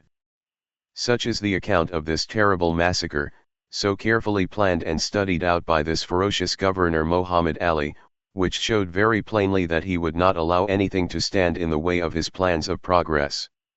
He was devoting the whole of his life and energy to the improvement of EG3PT and her peoples, building canals, introducing printing presses, adopting more advanced ideas of agricultural processes, founding schools, etc. He realized that the Mamluks were bitterly opposed to his rule and ideas of progress, hence they had to fall, so that Egypt might rise, and take her stand beside the other nations of the world to become a factor in the affairs of Europe. Joseph's Well, as it is called, was discovered by the great Saladin when he laid out the site of this celebrated fortress. It was at that time filled up with sand, but after ordering it to be cleaned out he discovered that it was a most remarkable excavation of ancient Egyptian origin, composed of two different parts, cut down through the solid rock to the depth of 290 feet, which depth was supposed to correspond with the level of the river Nile. It is a remarkable specimen of ancient Egyptian industry, perseverance, and labor, and dates back beyond authentic history. The first part of this most extraordinary well is about 160 feet in depth, and the second or lower part is 130 feet deeper. A landing marks the division between the upper and lower shafts. The bottom of the well is reached by a circular stairway, as near as I can remember, about 10 feet wide. When I first visited this celebrated well, the water was raised by means of the sakiye, two of which were used for the purpose, one right above the other, both worked by oxen, the water being far different from that of the Nile, that which I tasted being quite brackish and unpalatable. Today they do not use the water of this well for drinking or household purposes, as the citadel and city are both supplied with water by the Cairo Water Company. Before closing my remarks on the citadel, I desire to call your attention, once again, to the celebrated Mosque of Muhammad Ali, whose towering minarets are conspicuous from all parts of the city of Cairo and its surroundings. In fact, we may say that these graceful towers form one of its landmarks. From the southern side of this mosque we are enabled to obtain one of the most magnificent views, not only of the city, but of the surrounding country. Rising directly in front of us is the magnificent Mosque of Sultan Hassan, situated just outside the gates of the citadel, and the flat roofs of myriads of houses, nearly all of which are adorned with the nalkaf or ventilators which, catching the cooling breezes of the north wind, circulates it through the different rooms below, making it far more pleasant for the people who live within them. We can see the Nile boats down upon the river, loading and unloading their cargoes, while some go skimming across the turbid waters like birds with their immense lateen sails swelling out before the breeze. We can plainly trace the green vegetation that fringes the river until it is lost in a misty haze, away off to the south. Rising in silent majesty from the plains of Giza, to the west, are to be seen the celebrated pyramids of Egypt, with the Sphinx crouching in the sand a short distance away from the Great Pyramid, still looking to the east, as in the golden days of long ago. In this quaint old city of Cairo everything seems new, strange, and full of interest to the traveler. Here the antiquary, student, artist, or savant will find a rich field for his especial edification. Every street has a history of its own, and every mosque, tower, and dome has an especial attraction for everyone which sees them. There is not a building or ruined mosque in Cairo but has its own peculiar charms, and around each and every one there is woven 100 associations of early Saracenic history. Every mosque, dome, and slender minaret, pointing into the starry vault above are exquisite specimens of ancient Saracenic architecture, that will carry us back to the days of the _LLLIOXOZOCLLLIL plus or minus JX_L_LUJ. Crusades. It was from this city that Saladin went forth in all the panoply of war, marshalling his Saracenic followers with blare of trumpet and rattle of drums, to do battle with Richard the Lion-Hearted and the Crusaders, upon the field of Acre. The very stones of which the city is built were priceless treasures, in a great many instances, of ancient pharaonic days, that were torn from some of the most ancient cities of the world's history, such as Memphis, Heliopolis, and others, in order to build up the remarkable city of El Kahira.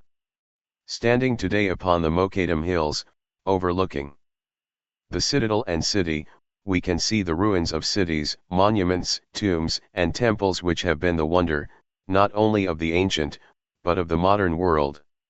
No matter where we turn our gaze something will present itself, full of the deepest interest. The manners and customs of the people of EG3PT, today, are in many instances like those of the ancient Egyptians in its golden age, and present the same scenes now as in the days so long gone B3 / just as the physical makeup of the inhabitants of this wondrous valley were in ancient times, so we find them now, across the threshold of the 20th century. The very style of clothing worn by the lower classes today, in many parts of this remarkable valley, are identical with that of a prehistoric age. The toiler at the Shat of, for instance, stands as nude as when Pharaoh's daughter saw the infant Moses sleeping on the throbbing bosom of old god Nilus. The men who work in the fields and till the soil scratch up the earth with the same kind of a machine their great ancestors used in the days of Ramses, although there are to be seen now, some of our modern gang plows. The poorer class of people may very often be seen plowing with a cow and camel hitched together before their primitive machines, toiling along in the same way their forefathers did when Joseph was sold into the land of bondage. They use the same old method of threshing their grain as in the Geiden age of Egypt, a method that I have described in a previous chapter. The food of these people who wearily toil in the fields of Egypt, consists principally of beans and bread with a sauce composed of onions and butter. It is a very rare occurrence for them to partake of meat at their tables, but, upon special occasions they enjoy a sort of cake. Something like our cookies, with a fig stuck in the center of it. They make their coffee by grinding the bean as fine as flour, boiling it as we do chocolate and drinking it in the same way, grounds and all. It is a very palatable beverage, and I rather liked it. These people are very hospitable, without hypocrisy, and when once you have eaten at their table you are a special welcome among them. The Bedouins are noted for their hospitality, and if you have eaten salt with them your person is held sacred while among these sons of the desert, who make their homes in the wild wastes of the south and west. Continually wandering from place to place, restless as the waves of the ocean, ever moving. The water carriers in the larger cities of Egypt carry around the waters of the river Nile in skins, just as the ancients did in the days of Abraham, and the women, who go down to the river to obtain water for household purposes carry the jars upon their heads, after the same old style and in the self-same manner as did the Avaman who lived in the days of Thutmose and his dynasty. In walking through the streets in the evening one can very frequently see people performing their devotions, as mentioned in the scriptures. Just as mothers carried their children in the days of the builders of the pyramids, straddled upon their shoulders, the infant holding its mother's head with its tiny hands, so is the child carried today by the mother in this celebrated valley of the Nile. When the mummy of Ramses was seen by M.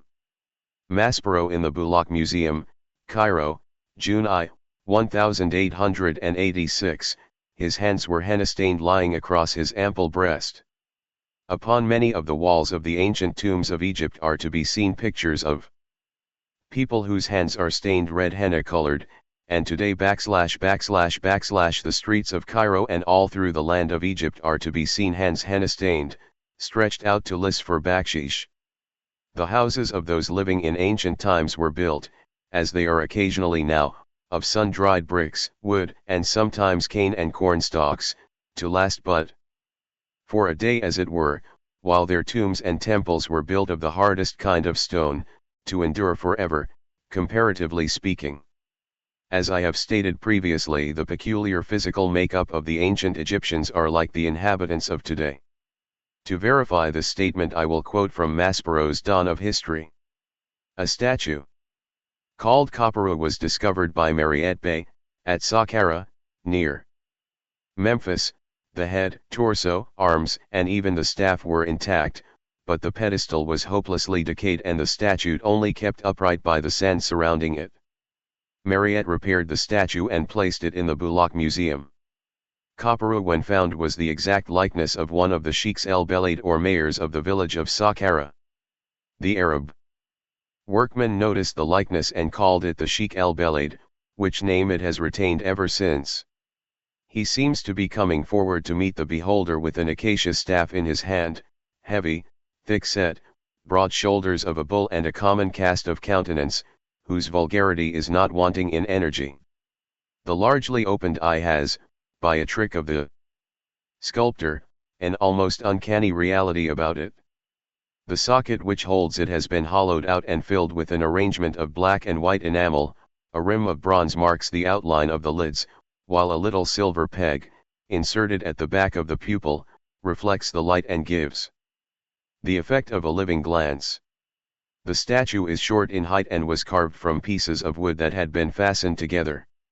The statue is called by some authors Ram Ka. According to the chronological table of Mariette, this statue is over 6,000 years old, and yet he has the same peculiar physical makeup of the men of our own day.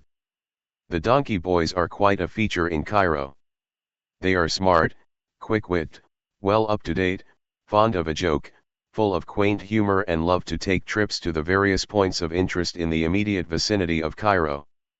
It is rather funny to see them running along behind their enduring little animals, carrying a bunch or wisp of clover for the dinner of the little animal that you best ride, and very often eating nothing themselves until their day's work is done.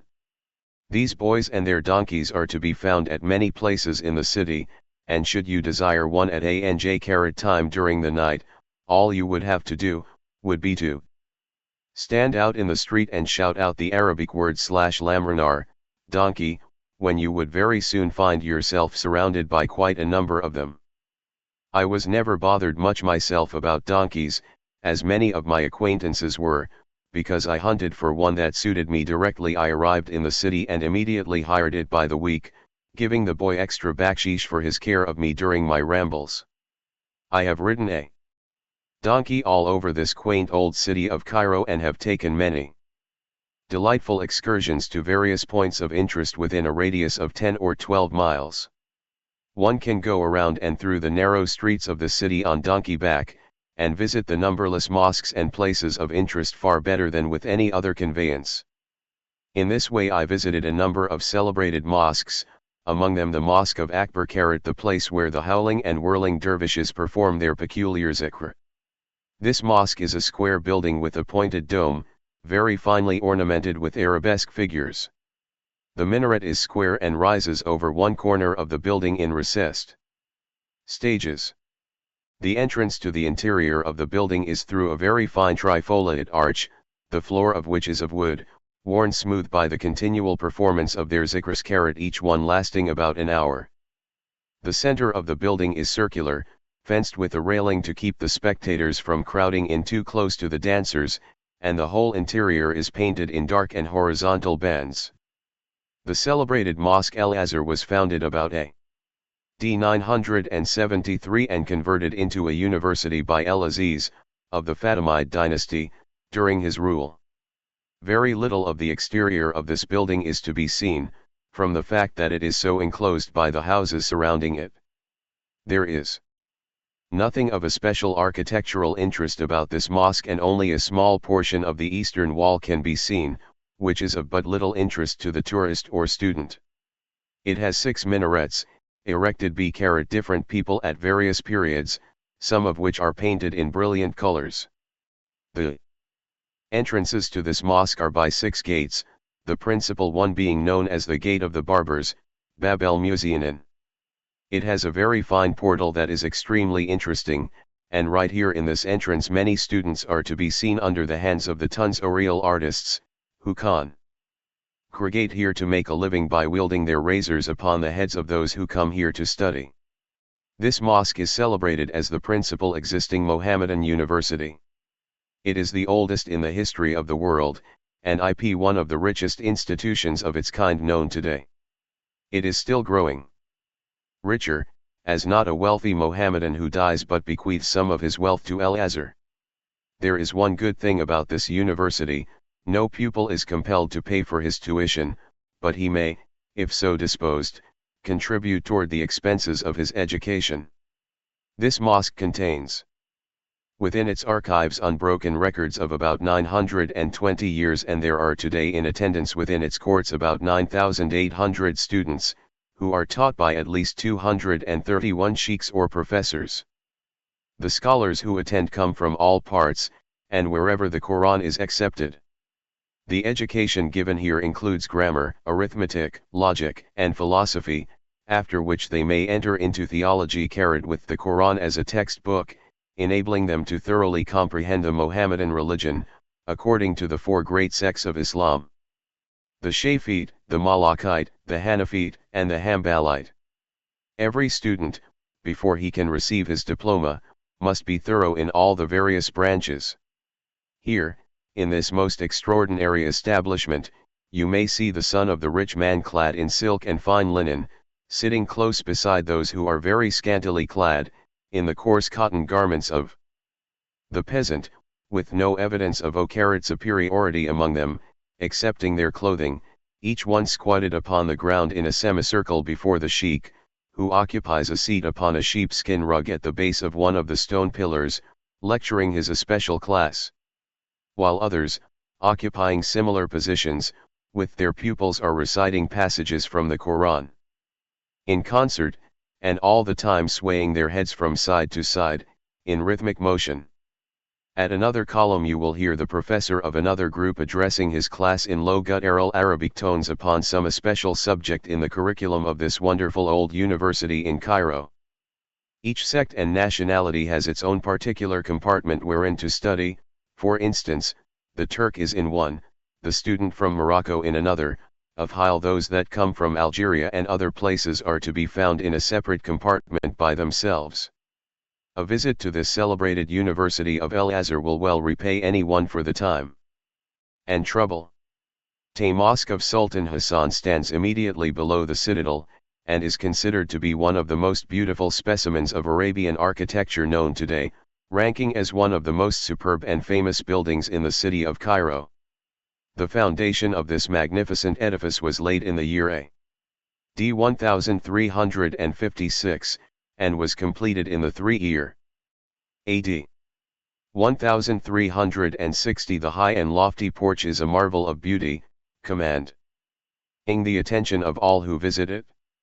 The towering walls enclose a spacious court, and rise to the height of 113 feet, corbelled out fully 6 feet in successive lines of dentils that form a most magnificent cornice, beneath which are to be seen panels, arches and windows. This mosque is surmounted by 2 minarets and a painted brick dome, which rises over the mausoleum of the Sultan. The minaret on the south is the highest in the world, being fully 280 feet high.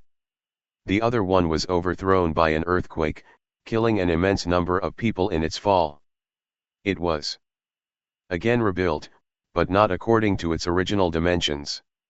The stones that were used in the construction of this magnificent building were taken from the pyramids. It is a well-known fact that the monuments, tombs, and temples of ancient Egypt were used by the Arabs simply as a quarry, wherewith to build up their own quaint city of Cairo, and it is very much to be regretted that the priceless monuments of the Golden Age of Egypt should ever have been destroyed to supply materials for the upbuilding of that city. This mosque has been the chief center or rallying point for all who rebel against the government or ruling power. Muhammad Ali took possession of it, and used it as a fortress in order to drive Khurshid Pasha from the citadel.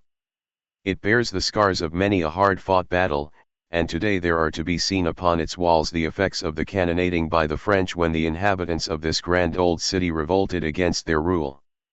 There are many other mosques and tombs that are well worth a visit, more especially the following, the tombs of the Circassian Mamluks, generally known as the tombs of the caliphs.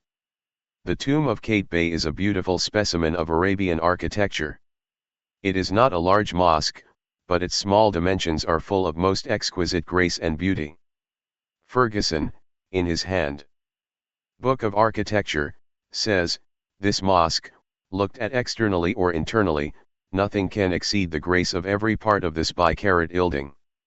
Its small dimensions exclude it from any claim of grandeur, nor does it pretend to the purity of the Greek and some other styles, but as a perfect model of the elegance we generally associate with the architecture of this people, it is perhaps unrivaled by anything in Egypt, and far surpasses the Alhambra or the western buildings of its age." Mosque of Sultan Hassan, Cairo. There is upon the slopes of the Mokadam Hills the celebrated tombs of the Mamluks, well worth a visit, for amid the ruins are to be found some very fine specimens of Arabian architecture, with here and there some very beautiful minarets which will deeply interest anyone willing to take the trouble of visiting this place and to hunt them up. One of the best known places in Cairo is the Ezbekiya, a public garden, which was named in honor of the Emir Ezbek, a celebrated general of the Sultan Kate Bey, one of the independent Mamluk sultans who reigned in the year A. D 1468. Originally there was a mosque erected here, but during the rule of Muhammad Ali it was simply a pond of water, formed by the inundations of the Nile, until he altered the site and laid out a garden, by filling in the pond and cutting a canal around it. Said Pasha improved upon what Muhammad had done, but it was not until Ismail Pasha improved it by tearing down the old and building up anew that it reached its present state of perfection. The gardens of today have beautiful walks and contain a very rare and choice collection of trees, shrubs, and flowers. During the afternoon it is simply delightful to promenade the many charming pathways that wind around these beautiful grounds, with an area of over 20 acres. It contains a variety of places of amusement, such as cafes, a theater, and surrounding it are quite a number of the principal hotels. During the evening, from 5 to 8, either an Egyptian or an English band performs there. It used to be the special rendezvous for Americans and Europeans, but now it is used by all classes of people, and we may often see the veiled wives with their children, of both the rich and poor Arabs, promenading among the trees, shaded from the noonday sun, rubbing up against travelers and tourists from all parts of the world. What a contrast exists among them! Such a motley assemblage of people, and what a confusion of tongues! In these gardens one may hear nearly every language spoken upon the face of the earth. I have spent many a very pleasant evening in this delightful spot in listening to the band, watching the people, catching a few sentences from those who pass along, and pondering upon the rise and fall of nations and the mutations in Egypt. The site of the celebrated old city of Heliopolis is situated about 6 miles to the northeast of Cairo, and the route to it lies along a very nice carriage road which passes through many places of historical interest to a person visiting the ruins of this celebrated city, one of the oldest in the history of the world. How well I remember my trip to the various places I am about to describe. It seems to me but as yesterday that I came down the steps of Shepherd's Hotel and found my donkey and boy awaiting me, as well as a very large party of acquaintances and friends, who were going to make the trip with me.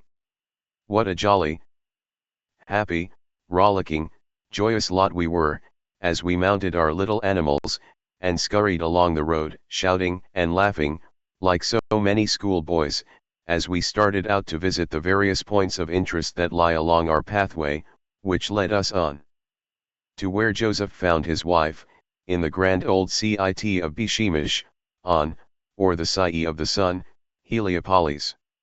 We rode out of the city at a rapid rate and kept it up until we reached a place where we stopped to arrange our refreshments, carried with us for luncheon, after which we started on our way again, passing quite a number of modern European residences and at length arrived at a rather peculiar-looking building that is used as a commissariat depot of the English Army.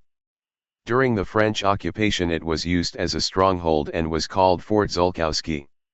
The places where the loopholes used to be are in sight today. Close to this place we passed through a gateway called Bab el Hassaniya and found ourselves upon the road leading to Abbasiyah. We passed an Arabian tomb with a very fine sculptured dome, and still pushing along we see a public drinking fountain on our right, at which we refreshed ourselves and animals, after which we kept riding along until we arrived at and passed the barracks which were occupied by the English and Egyptian troops. We noticed the astronomical observatory and the Zaffaran Palace which Ismail Pasha is said to have built in 40 days, and then presented it to his mother. We now begin to realize that our way leads us on through pleasant paths, for our route is lined with orange and lemon groves, and vineyards that fringe the desert sands, showing what irrigation can do in reclaiming the arid sands of the desert. We now enter upon a beautiful shaded avenue and pass through some very finely cultivated grounds, until we arrive at the palace of Kuba, which Ishmael built for his son Tufik. We do not stop here, but continue along through ugly groves and vine yards and through a beautiful olive orchard, coming out into a very richly cultivated plain, the scene of 2 decisive battles, long destined to live in the annals of Egyptian history. The first was when the Sultan Selim, on the 26th day of January, 1517, destroyed the power of the Mamluks and made it a Turkish province. The second was on the 21st day of March, Isu, when the French, under General Kleber, conquered the Turks and regained Cairo. We arrived at Madaria, the village near where these two battles were fought, and visited a living spring of water noted for being the only one in the valley of the Nile. Tradition informs us that originally the water flowing from it was salty, but that when the holy Emily visited this village, Our Lady, the Virgin Mother, bathed in it, when immediately it became soft and sweet. It was here in this place that were located the famous gardens belonging to Cleopatra, wherein grew the precious balsam, the true balm of Gilead, spoken of in the scriptures, but, today, cotton has taken its place, and the balsam plants have been removed to Arabia, where they flourish under the fostering care of the people who have charge of them.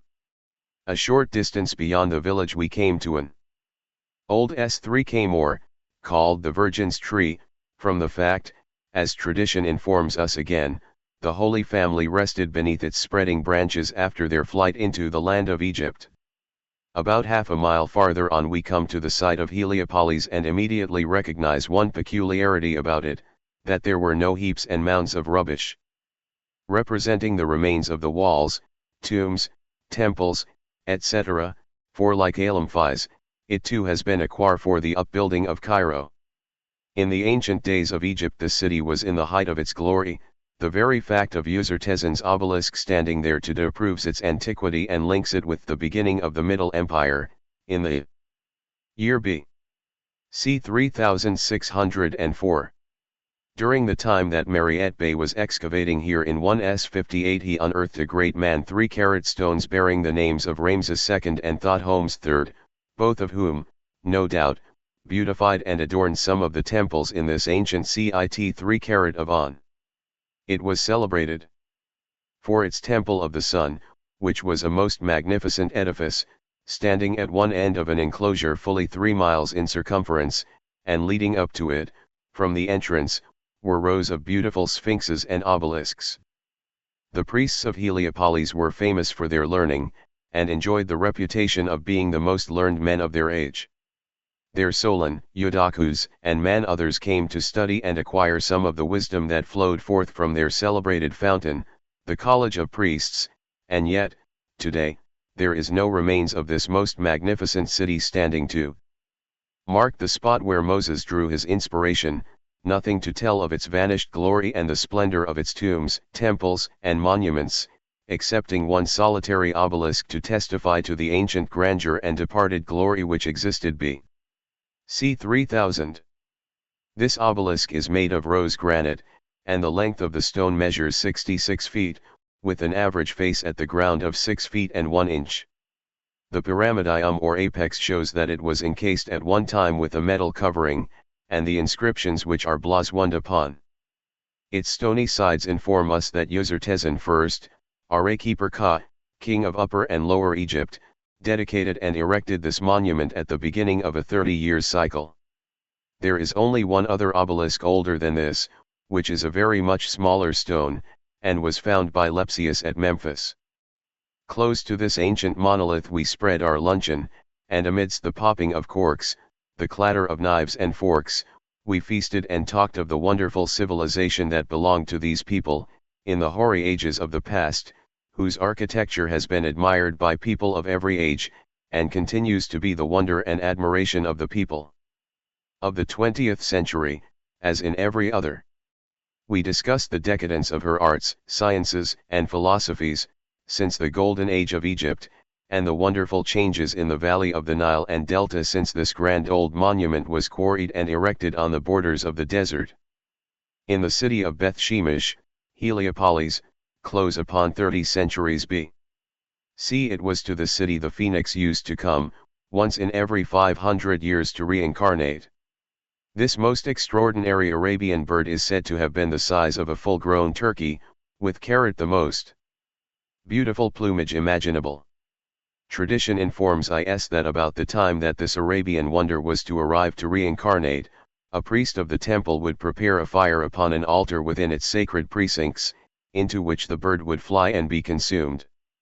The fire would then be allowed to die out and the embers to remain undisturbed for a certain number of days after, when the reincarnated bird would be seen to arise from the ashes, spread out its golden wings and with a plumage most exquisite soar away into the infinitude of space. There is no question but that this is an allegor which every one must interpret for himself.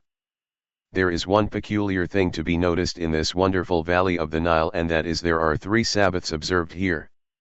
The first Friday that of the Mohammedan, Saturday that of the Hebrew, and Sunday the Christian Sabbath. In fact, every day of the week is a Sabbath day to some nationality, for Monday is the Greek, Tuesday is the day of rest for the Persians, and Wednesday is the Sunday for the Assyrians. So you see, every day is the Lord's day and is observed as such by different people in different places. The mean annual temperature at Cairo is about 71 degrees F. The thermometer seldom falls to 40 degrees F. At Cairo, but it is frequently lower on the Nile. The coldest months in the year are December and January, and the hottest are June, July, and August, but even then it is cool in the shade and at nights. The humidity in the atmosphere is principally controlled by the rise and fall of the Nile. Fogs prevail during the first 2 months of the receding of the waters. Evening fogs descend very quickly as the sun goes down and are as quickly deposited after the sun has set, leaving the sky clear and the air as fresh as after a good shower. Morning fogs are soon dispelled by the heat of the sun, and then follows the clear beautiful sky. On the desert the air is always dry and bracing and much cooler than that over cultivated land. Dews at night are common in the early and latter parts of the year. During the winter the nights are piercingly cold on the desert. The moonlight nights are singularly brilliant, and when there is no moon the starlit sky is as wonderful as any moonlight night in Europe. Murray. Satrir Kakfng of TT, FG Todesti JZE at Brain Andra Fjojijt. Man 19 made JT *CC, man, by birthright is free, Chuff the tyrant may deem him but bomb for his tool. Whatever the shout of the rabble may be, whatever ranting misuse of the fool, still fear not the slave, when B breaks from his chain, for the man made a freeman grows safe in his gain. Chapter X Esoteric Teaching of the Scottish Right Brain and Thought. In speaking of this wonderful city of Heliopolis, Fountain of the Sun, one of the most sacred cities of Egyptian history, I desire to call your attention to the knowledge pertaining to our ancient brethren, who officiated here, in the College of Priests, the Grand East of ancient Egypt. Here was the seat of the wisdom which belonged to the Freemason, whose teachings have been handed down to us, from generation to generation. Here Moses was initiated into the sublime mysteries of ancient Egypt, of which our own beloved ancient and accepted Scottish Rite is a lineal descendant. Those Elus, knights and princes of every age who have ever followed the pole star of truth through the drifting ages of time have handed down to us, from epoch to epoch, the wondrous knowledge taught in the Indian, Mazdean, and Egyptian mysteries, for the especial benefit of our illustrious fraternity. By this future generations are eventually enabled to stand upon the topmost rung of the ladder, the very pinnacle of civil and religious liberty, when every man and mason shall be free from all usurpations of royalty and sacerdotal power, and be thoroughly competent to recognize the whole truth in the fatherhood of God and the brotherhood of man. Masonry, successor of the mysteries, still follows the ancient manner of teaching. Her ceremonies are like the ancient mystic shows, not the reading of an essay, but the opening of a problem, requiring research, and constituting philosophy the arch-expounder. The symbols are the instruction she gives. The lectures are endeavors, often partial and one-sided, to interpret these symbols. He who would become an accomplished Mason must not be content merely to hear, or even to understand, the lectures. He must, aided by them, and they having, as it were, marked out the way for him, study, interpret, and develop these symbols for himself. The ancient and accepted Scottish Rite of Masonry is like an immense tree, towering up into the glorious heights of scientific philosophy, whose ramifying branches spread over a vast area, enfolding in its arms the light, knowledge, and truth of all the arts, sciences, religions and philosophies of every age in the world's history, whose roots are watered by that great and glorious fount from which Moses drew his inspiration and knowledge.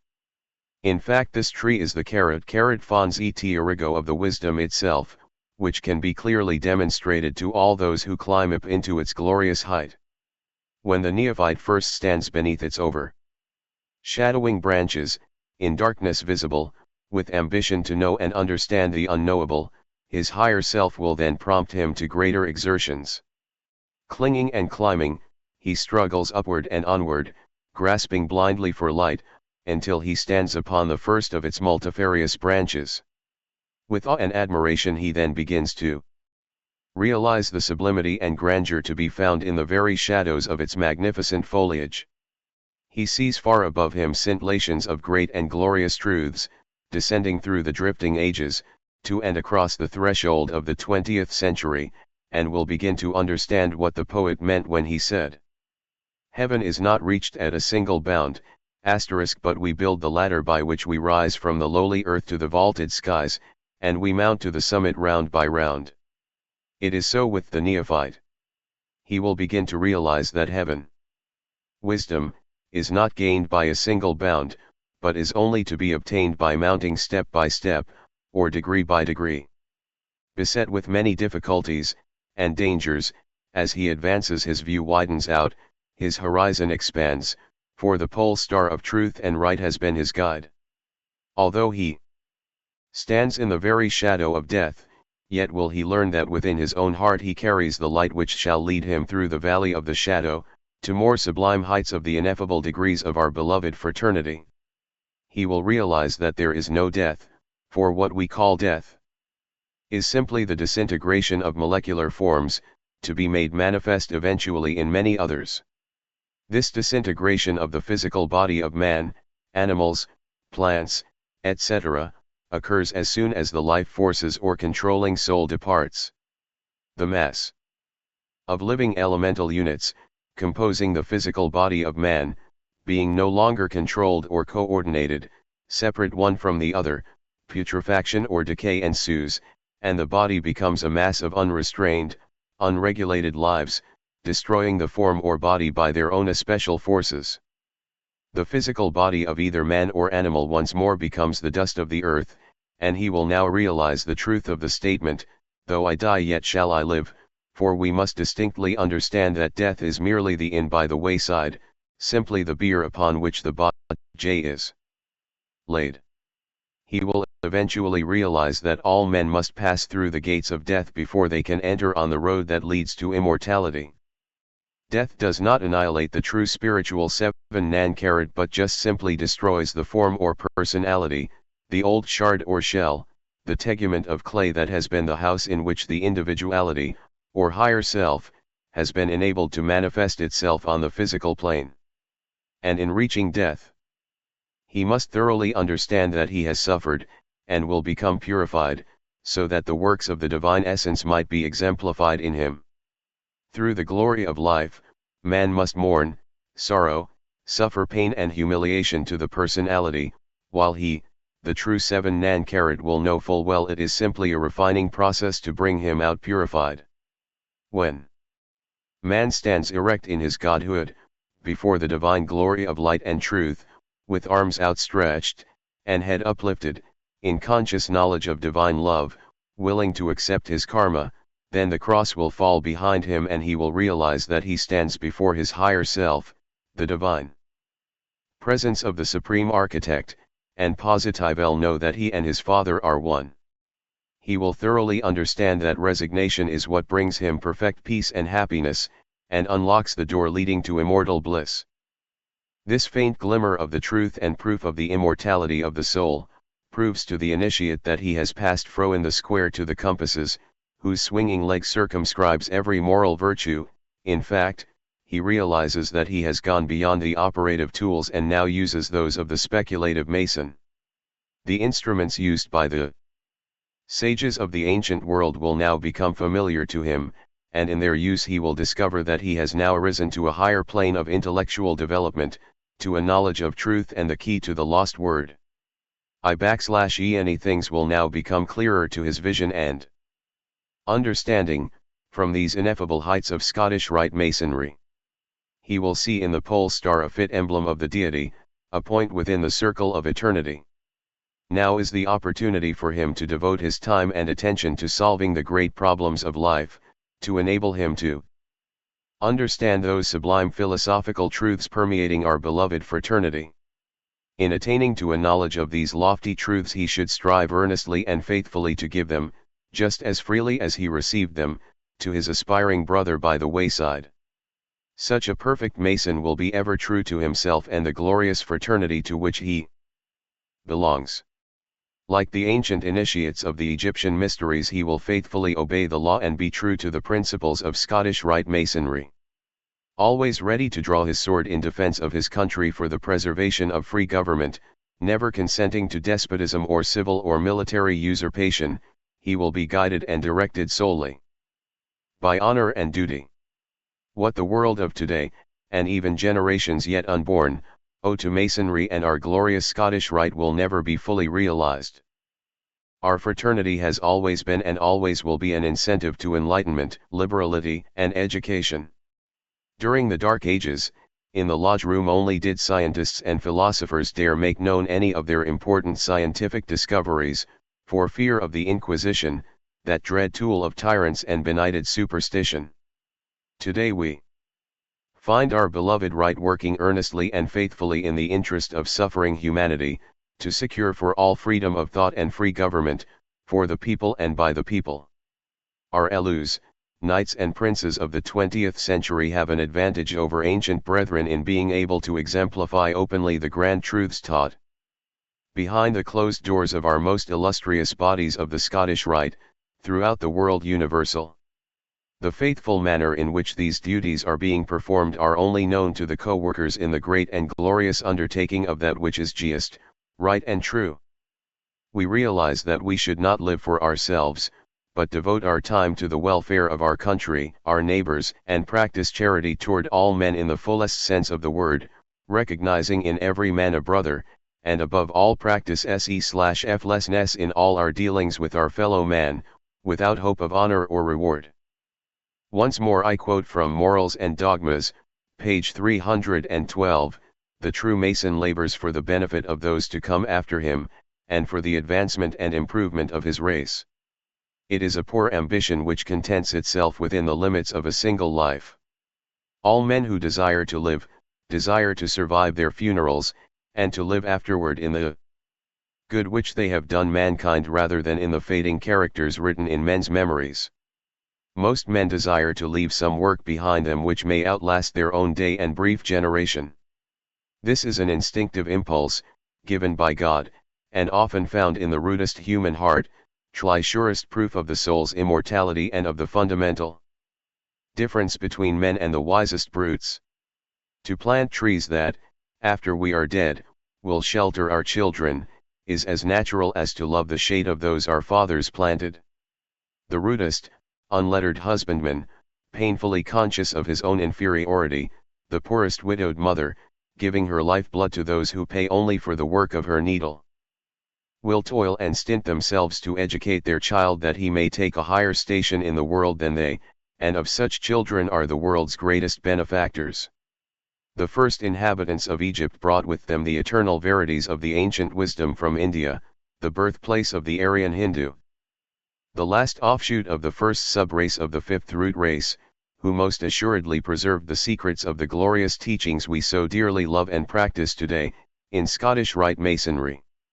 They are the self-same esoteric truths taught by the hierophants and sages in the hoary ages of antiquity, during the initiatory services of the mysteries of India, by the Brotherhood of the White Lodge, the hierarchy of adepts, whose every thought and act has been for the upbuilding of humanity.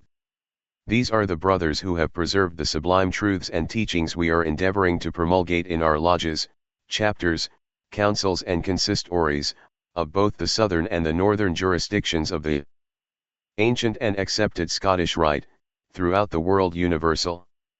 There has never existed a time, in the history of the world, when the teachings of those great adepts were not being given forth, in order to help poor struggling humanity onto a higher plane of intelligence and spiritual unfoldment. We must distinctly understand that a vast number of these great and glorious truths are embodied in all religions and philosophies and are not new, but as old as the stars above. The scriptures tell us, Ei kodash takas hashavish, there is no new thing under the sun, see Ecclesiastes. Isi chap, and GTG verse. That man would be more than a god who could invent or discover anything which has never been in existence before. Ragan, in Masonry Occult, states that humanity only seems to progress in achieving one discovery after the other, as in truth it only finds that which it had lost.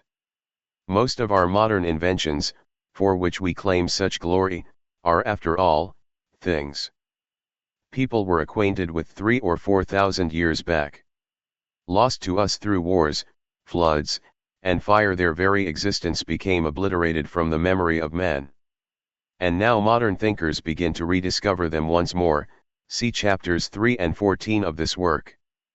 When the ancient craftsmen erected the pyramids and carved the Sphinx upon the banks of the Nile, they must assuredly have been able to manufacture their tools in order to perform the work necessary in constructing such remarkable monuments.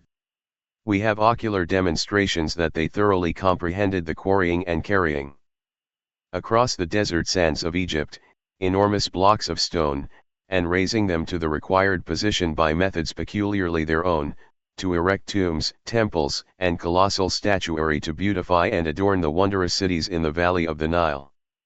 These ruins are scattered throughout its length and breadth and constitute fragmentary records of those ancient craftsmen, which today give evidence of their marvelous knowledge and skill, not only in architecture, but in the arts and sciences. Let us look back at the stupendous buildings which adorn the banks of the Tigris and Euphrates, long centuries before Rhea Silvia officiated in the temples of Alba Longa and gave birth to Romulus and Remus.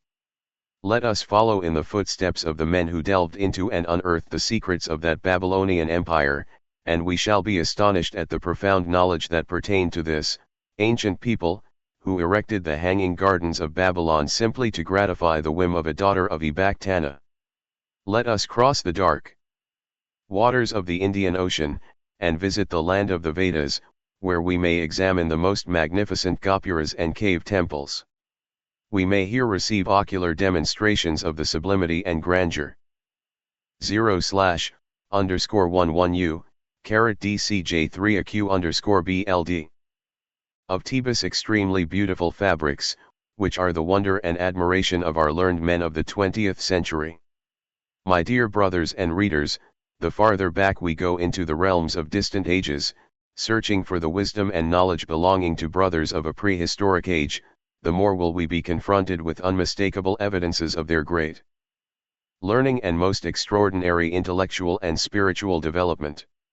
We will recognize in the magnificent monuments of India, Syria, and the valley of the Nile, tokens of their knowledge in astronomy, as well as the state of perfection to which they had arrived in mechanics, mathematics, architecture, etc. Besides these, we have proof of the existence of a science, which men of the present day cannot properly understand or interpret, or at best only dimly sense. Right here I will positively assert that all religions, all philosophies, and all sciences for this race had their origin in the land of the Vedas, whose links can be traced back to its original source, broken and disfigured as they are, yet still with fragments here and there to connect us with the glory belonging to the ancient wisdom of the Great White Lodge, which was at its zenith when science, philosophy, and religion walked hand in hand together. These great and glorious adepts inherited all the wisdom belonging to the Atlanteans and Lemurians, whose mighty traditions they thoroughly comprehended, but which cannot be told to us, as we would be unable to understand them. These great teachers were the originators of a system of philosophy that we of the present day are just beginning to comprehend. There is no man of this era who can fully say that the sciences known to us of the 20th century were unknown to our ancient brethren of India. The teachings of Anaxagoras, Empedocles, Democritus, and others are being taught today in our schools and colleges. Galileo was not the first map to discover the motions of the Earth. The rotation of this planet upon its axis, as well as the heliocentric system, were taught by Pythagoras and others c. 700. As above stated, the motions of the Earth were understood at this early date, and yet during the reign of the Emperor Constantine, in the year A.D. = 17, his son Crispus Caesar was taught by his preceptor, Lactantius, that the Earth was a plane surrounded by the sky, the Earth itself being composed of fire and water, and his venerable preceptor, the Holy Father, warned him against believing in the heretical doctrine of the Earth's globular form. Who can add or take away from Euclid and improve upon him? Many of the old philosophers and scientists of the ancient days had probably forgotten, during their lives, more than all our modern scientists ever knew. What should we have known of the application of the theory of mathematics, for practical purposes, if it had not been for Archytas, the pupil of Pythagoras? The priests of Etruria, as well as the ancient rishis of India, thoroughly understood the method whereby they could attract lightning, long centuries before Christ. What will better illustrate the peculiar methods of the teachings of the various ages, my readers will more fully understand, when they begin to search for themselves and find the truth of these statements, verified the best writers of every epoch of the world's history. I know that it is very difficult to convince people of the truth of many things, more especially when these things clash with their preconceived ideas and notions of what is true or what is false. It is also very difficult to get men to believe and agree upon matters beyond their comprehension. Suppose a man requested me to teach him square root without his having any knowledge of the first 4 rules of arithmetic, no matter how hard I tried to explain to him that the squares of the base and perpendicular equal the square of the hypotenuse, and that by adding the results of the squares of the 2 sides and extracting the square root from the sum of the sides would give him the required side of the hypotenuse. Why, it would be like talking Greek to him, he could not understand me, and it would be impossible for him so to do, until he had first mastered the basic principles, addition, subtraction, multiplication, and division, as then, and then only, could he understand me and acquire a knowledge of square root. Pythagoras was one of the greatest philosophers of ancient Europe. He was the son of Mesarchus, an engraver, and was born about the year B.C. 580, either at Samos, an island in the Carinthian Sea, or as some say, at Sidon in Phoenicia. Very little is known of his early life, beyond the fact that he won prizes for feats of agility at the OL3 Olympic Games. Having attained manhood and feeling dissatisfied with the amount of knowledge to be gained at home, he left his native land and spent many years in travel, visiting in turn most of the great centers of learning. History narrates that his pilgrimage in search of wisdom extended to Egypt, India, Persia, Crete, and Palestine, and from each country he gathered fresh stores of information and succeeded in becoming well acquainted with the esoteric wisdom, as well as with the popular esoteric knowledge of each.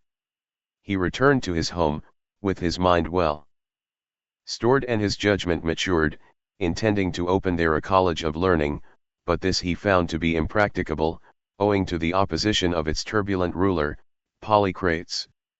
Failing in this design he migrated to Crotona, a noted city in Magna Graecia, and a colony founded by the Dorians, on the south coast of Italy. It was here this ever-famous philosopher founded his college or society of students, which became known over the civilized world as the Grand East, or Central Assembly of the Learned Men of Europe. It was here, too, that Pythagoras taught the occult wisdom gathered from the gymnosophists and Brahmins of India, from the hierophants of Aoipt, the oracles of Delphi, the Idaean cave, and from the Kabbalah of the Hebrew rabbis and Chaldean magi. For nearly 40 years he taught his pupils and exhibited his wonderful powers, but an end was put to his institution and he was forced to flee from the city, owing to a conspiracy and rebellion which arose on account of a quarrel between the people of Crotona and the inhabitants of Sybaris. He succeeded in reaching Metapontum, where he is said to have died about the year B.C. 500. Pythagoras was intensely in earnest in his search for learning and a comprehensive knowledge of the profound and lofty sciences possessed by the ancient Egyptian hierophants. He was so very anxious to obtain all the esoteric secrets pertaining to the ancient Egyptian mysteries, that he consented to be circumcised that he might be eligible to become an initiate, after which he was made familiar with the occult teachings of the Egyptian hierophants. Pythagoras founded the Grecian mysteries and taught to his pupils all that he had learned from the gymnosophists, Brahmins, and hierophants. It was within the temples of these people that he studied the Hermetic sciences and came to an understanding of the revelations of the Sibyls, but he learned the geometrical theories in the temples of Egypt. He was an apt scholar himself and grasped very readily all those high and lofty sciences in which he had been instructed, until he stood preeminently above all the philosophers of ancient Europe, demonstrating this fact to all who studied under him. Our revered brother, Albert Pike, in Morals and Dogmas, page 366, states that, he taught the true method of obtaining a knowledge of the divine law, to purify the soul from its imperfections, to search for truth, and to practice virtue, thus imitating the perfections of God. He thought his system vain, if it did not contribute to expel vice and introduce virtue into the mind. He taught that the two most excellent things were to speak the truth and to render benefits to one another. Particularly he inculcated silence, temperance, fortitude, prudence, and justice.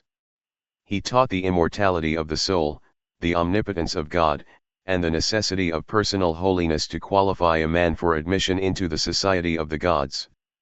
Thus we owe the particular mode of instruction in the degree of fellowcraft to Pythagoras, and that degree is but an imperfect reproduction of his lectures.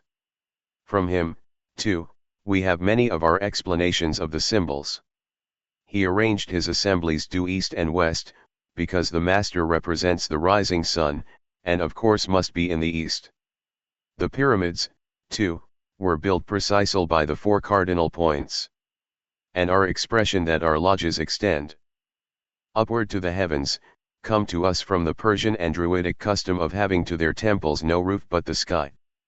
Thales, Orpheus, Pherecydes, Anaxagoras, Solon, Plato, in fact, all the ancient philosophers visited Egypt for the express purpose of acquiring more light in those wondrous realms of mysticism, metaphysics, and transcendental anthropology, because they could not in their own countries get that higher and more intimate knowledge of divine or spiritual ideas which they so earnestly desired.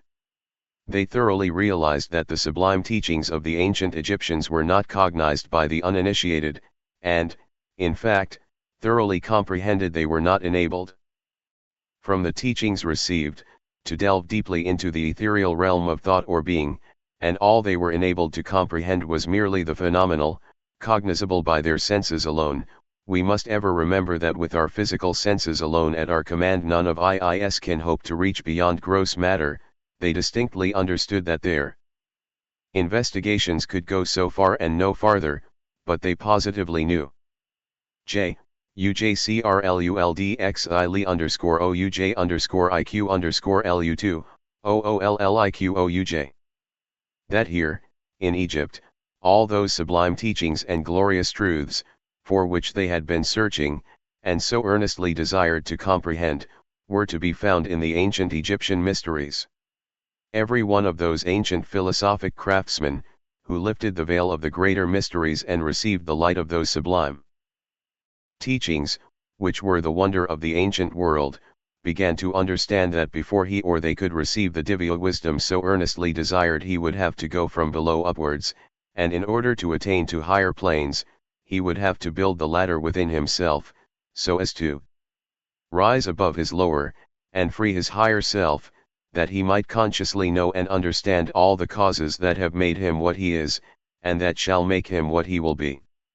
An oracle of Apollo, quoted by Eusebius, states that the Egyptians were the first who disclosed by infinite actions the path that leads to the gods. The oracle is as follows: the path by which to deity we climb, is arduous, rough, ineffable, sublime, and the strong massive gates, through which we pass, in our first course, are bound with chains of brass. Those men the first, who of Egyptian birth, drank the fair waters of Nilotic earth, disclosed by actions infinite this road, and man, as to God Illuminations showed, this road the Assyrians pointed out to view, and this the Lydians and Chaldeans knew. Showing that the religions of the Egyptians comprised the essentials of all others, and that their moral code was both pure and exalted. But the really alert and attributes of God could only be communicated to such as were initiated into the mysteries, and gave unquestionable proofs of their fidelity and zeal. And to the initiate it was a startling and solemn revelation. It was difficult, says Plato, to attain, and dangerous to publish the knowledge of the true God. Every initiate in the Egyptian and Babylonian mysteries were students deeply interested in the things seen, and the lessons learned, during their initiation, and they not only asked questions, but verified the statements made by the Hierophants, through their own personal investigations. In fact, they were endeavoring to acquire light and wisdom, consequently they looked up to those who initiated them for guidance, when the carrot discovered that they must search and think for themselves, and in this way developed the power of thought which could not otherwise have been done. Knowledge is power, but first let us understand what is meant by knowledge.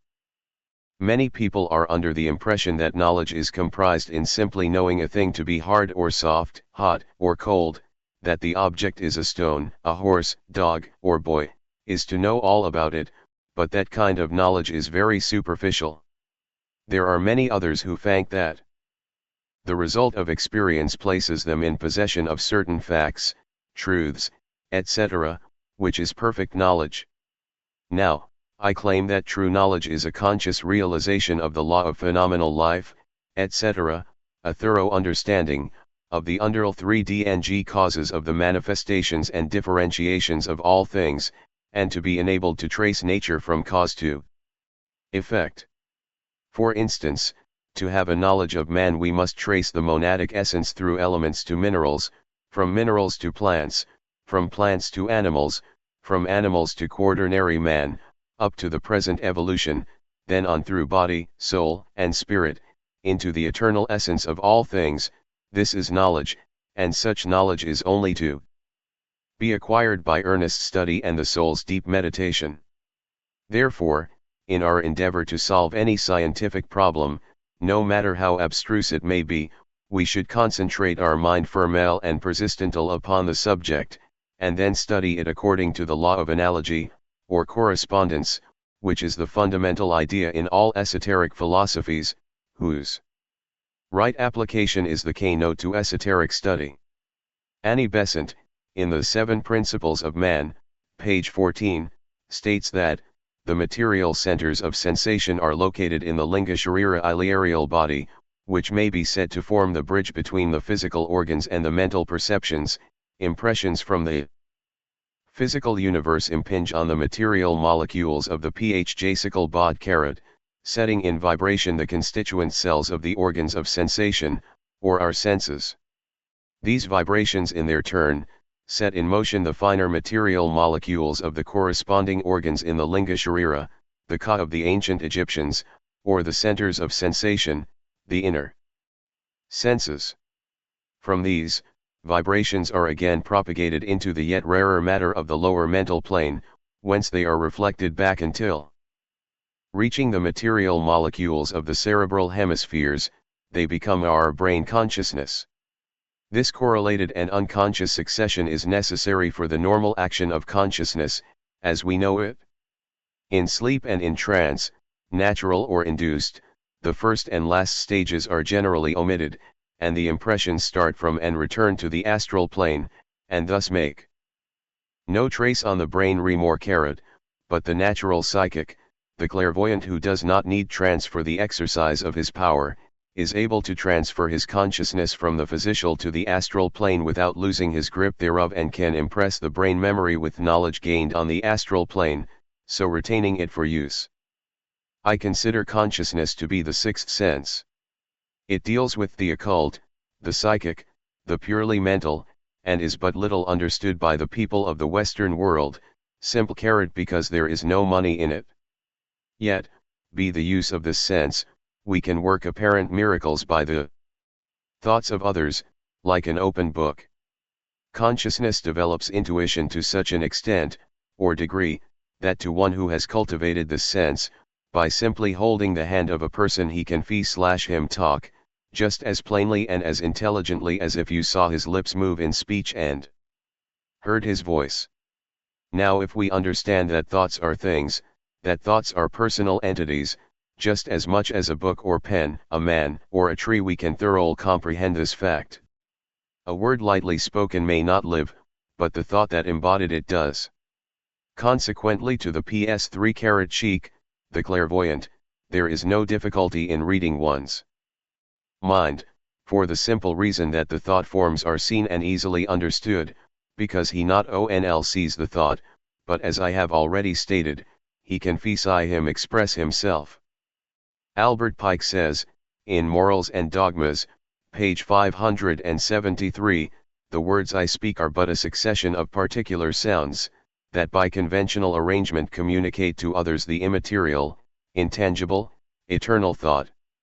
The fact that thought continues to exist an instant, after it makes its appearance in the soul, proves it immortal, for there is nothing conceivable that can destroy it. The spoken words, being mere sounds, may vanish into thin air, and the written ones mere marks, be burned, erased, destroyed, but the thought itself lives still, and must live on forever. A human thought, then, is an actual exist. Ins, and a force and power, capable of acting upon and controlling matter as well as mind. Is not the existence of a God, who is the immaterial soul of the universe, and whose thought, embodied or not embodied in his word, an infinite power of creation and production, destruction and preservation, quite as comprehensible as the existence of a soul, of a thought separated from the soul, of the power of that thought to mold the fate and influence the destinies of humanity? How sublimely grand is nature in her wondrous majesty and beauty, and how few there are who try to solve her mysteries. Science informs us of the harmony of nature's laws, which guide the glorious spheres in their orbits, and tries to explain the peculiar differentiation of molecular forms continually manifesting themselves from the unseen world around us, yet who is there among us that understands the mystery of either motion, sound, or color? We tramp the stones, dust, and grasses beneath our feet, seldom giving a thought about their peculiar differentiation and wonderful manifestations into higher forms of spiritual unfoldment, demonstrating what the poet says, every clod feels a stir of night, an instinct within it that reaches and towers, grasping blindly above it for light, it climbs to a soul in the grasses and flowers. Very object of which we know, every phenomenon we come across, has a soul in it. It is the moving power that produced the motion, the effect of which on us, we call an object. For all objects of which we have knowledge are objects of vibratory movement on us.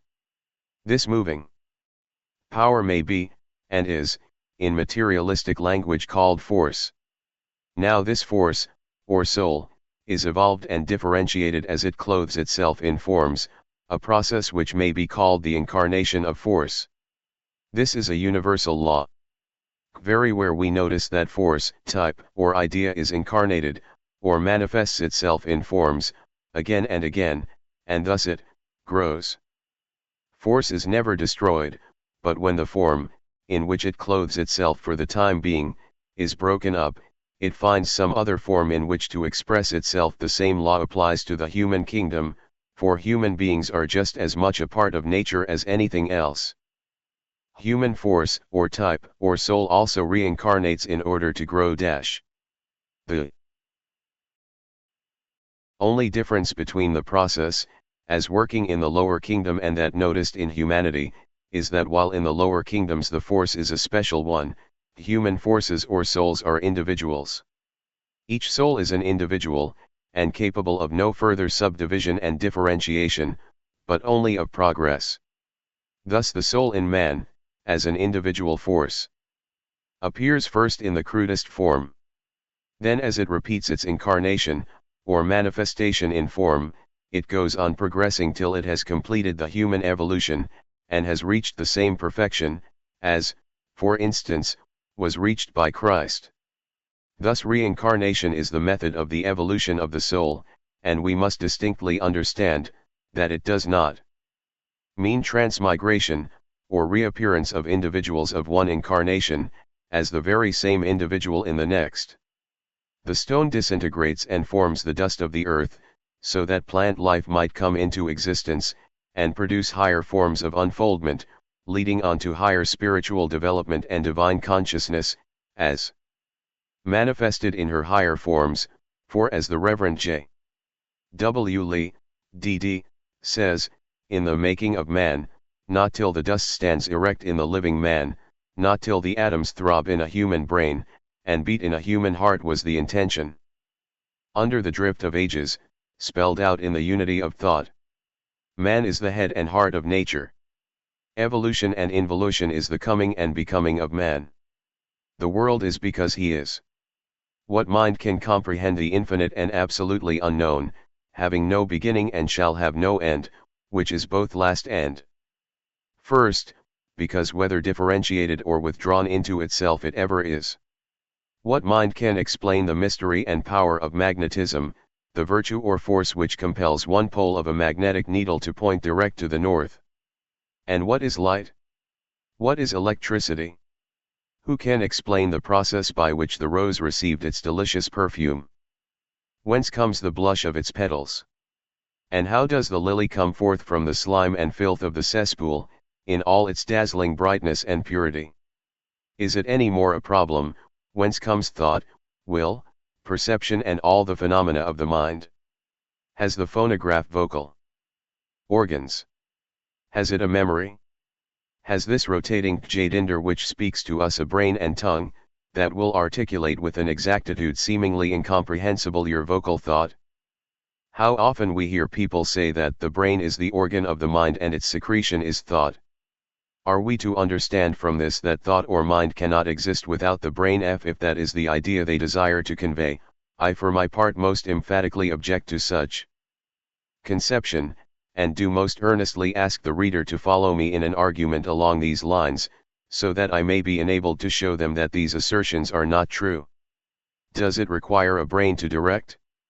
Aldebaran, fairest in Germanized train, that beams forth with Capella on high, where Orion's bright clusters splendidly reign, and illumines the beautiful Skj.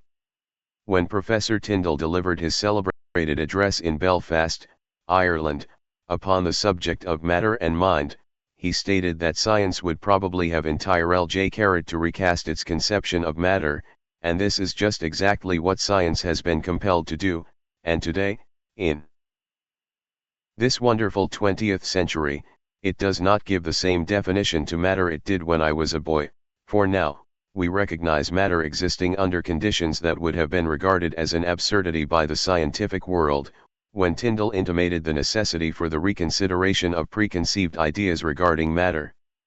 Now this brings me to my first remark about the brain being the organ of the mind, etc.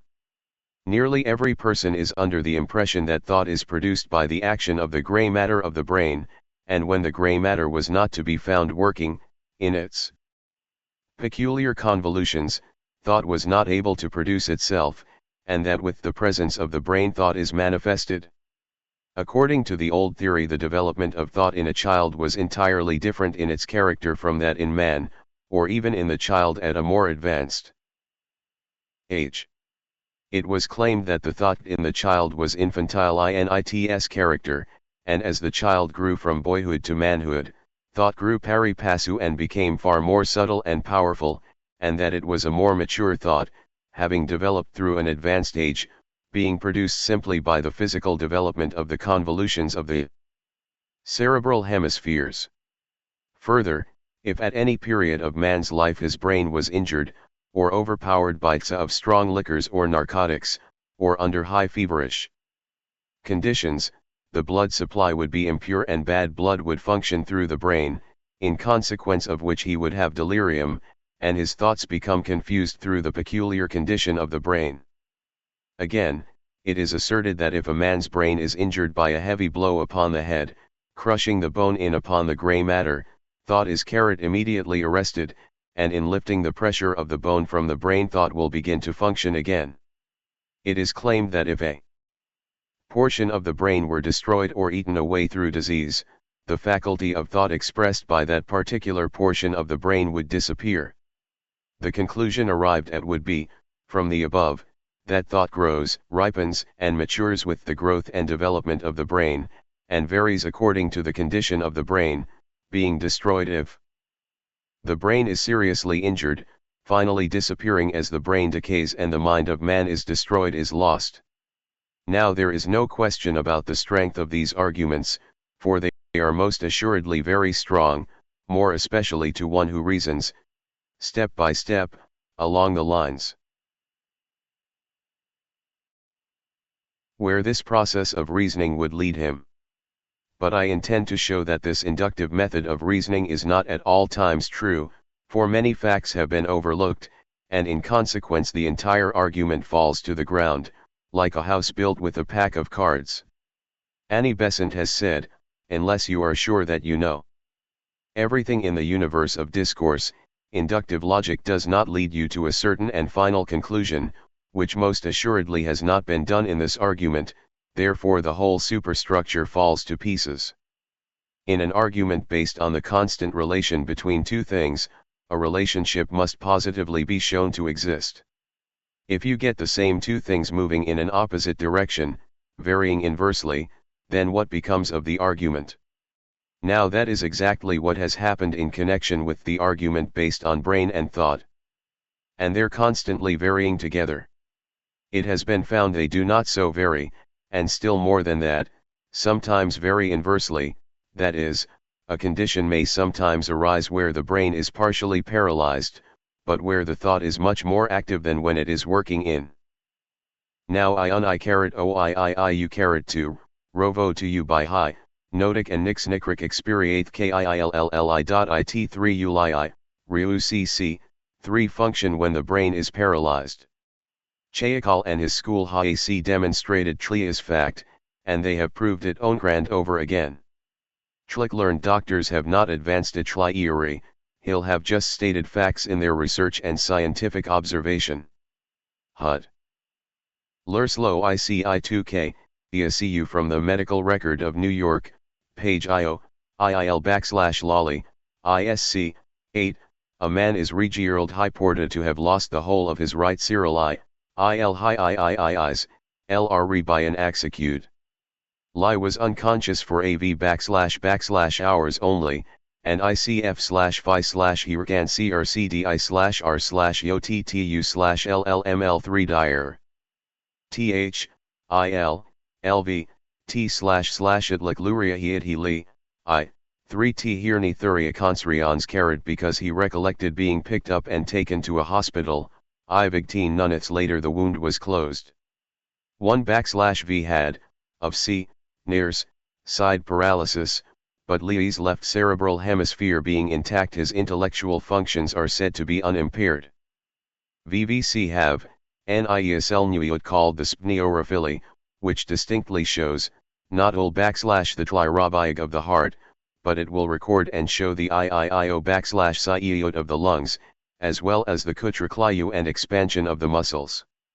It is an instrument with a reviog cylinder and various atlat-hyoseals, such as levers, cusel, paper, etc., and when coacted with various parts of the liemoboik in a certain way we are led to register the peculiar motions of the various organs, such as the beating of the heart, the rizzi and tall of the lungs, etc., etc. Now, by applying certain parts of one of these nyakayus to a Vic's heart, you would get a recoidi of its motion, showing the slightest differentiation of its action. This record would be raced by he recuder in all its variations upon the cylinder ol the inslonu cell. It / also recoixel with exactness the motions of the lungs and muscles, however slight. If no perceptible motion is kagui/cd by mere geophysical senses, this iastramul will mark it. ONL in curved lines, easily recognizable by any physician, and these very lines prove the truth and fact of the motion, thus doing away with human testimony and the possibility of tiaud b any hnuian interventioage. Now we will hypnotize a man, and with this ISL find that the motions OL his various organs, while in IC hypnotic state, are so slight that without its use we will declare they were yet functioning at all. This delicate instrument, with its wonderful nucleonisny, records the slightest neopniant in the lungs and heart, etc., seal, proving to us that the blood does not function through all J-certs of the brain, neither does it go to the lungs to be oxygenized and electrified and forced through the arterial system in all its wonderful ramifications on its life-giving mission to all parts of the body. Consequently the blood becomes overcharged with carbonic acid, which is produced through improper respiration, and its presence brings on a state of coma, a condition of the brain in which thought is unable to function. So far as the physical igity of this man is concerned, as he is to all appearances dead, lying there so still and quiet, with all the attributes of death, yet, although in this condition, we shall find all his mental faculties in a remarkable state of activity.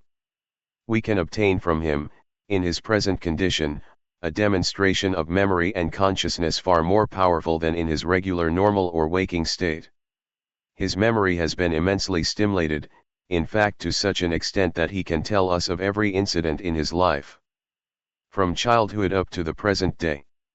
He will be enabled to describe scenes of his schoolboy days, the school and schoolmates, the master, the interior and exterior of the building, and he will remember the houses and the people who lived in the immediate vicinity. Indeed, many things which in his waking state had long been forgotten, will now be described by him, as if they had occurred but yesterday. We shall so find that in his present state or condition his mental faculties have been so intensified, he can memorize to an extent truly remarkable, so much so that if we should read to him a half-dozen stanzas from Homer's Odyssey in Greek, a language he does not understand, yet will he repeat it, word for word, from beginning to end without a mistake.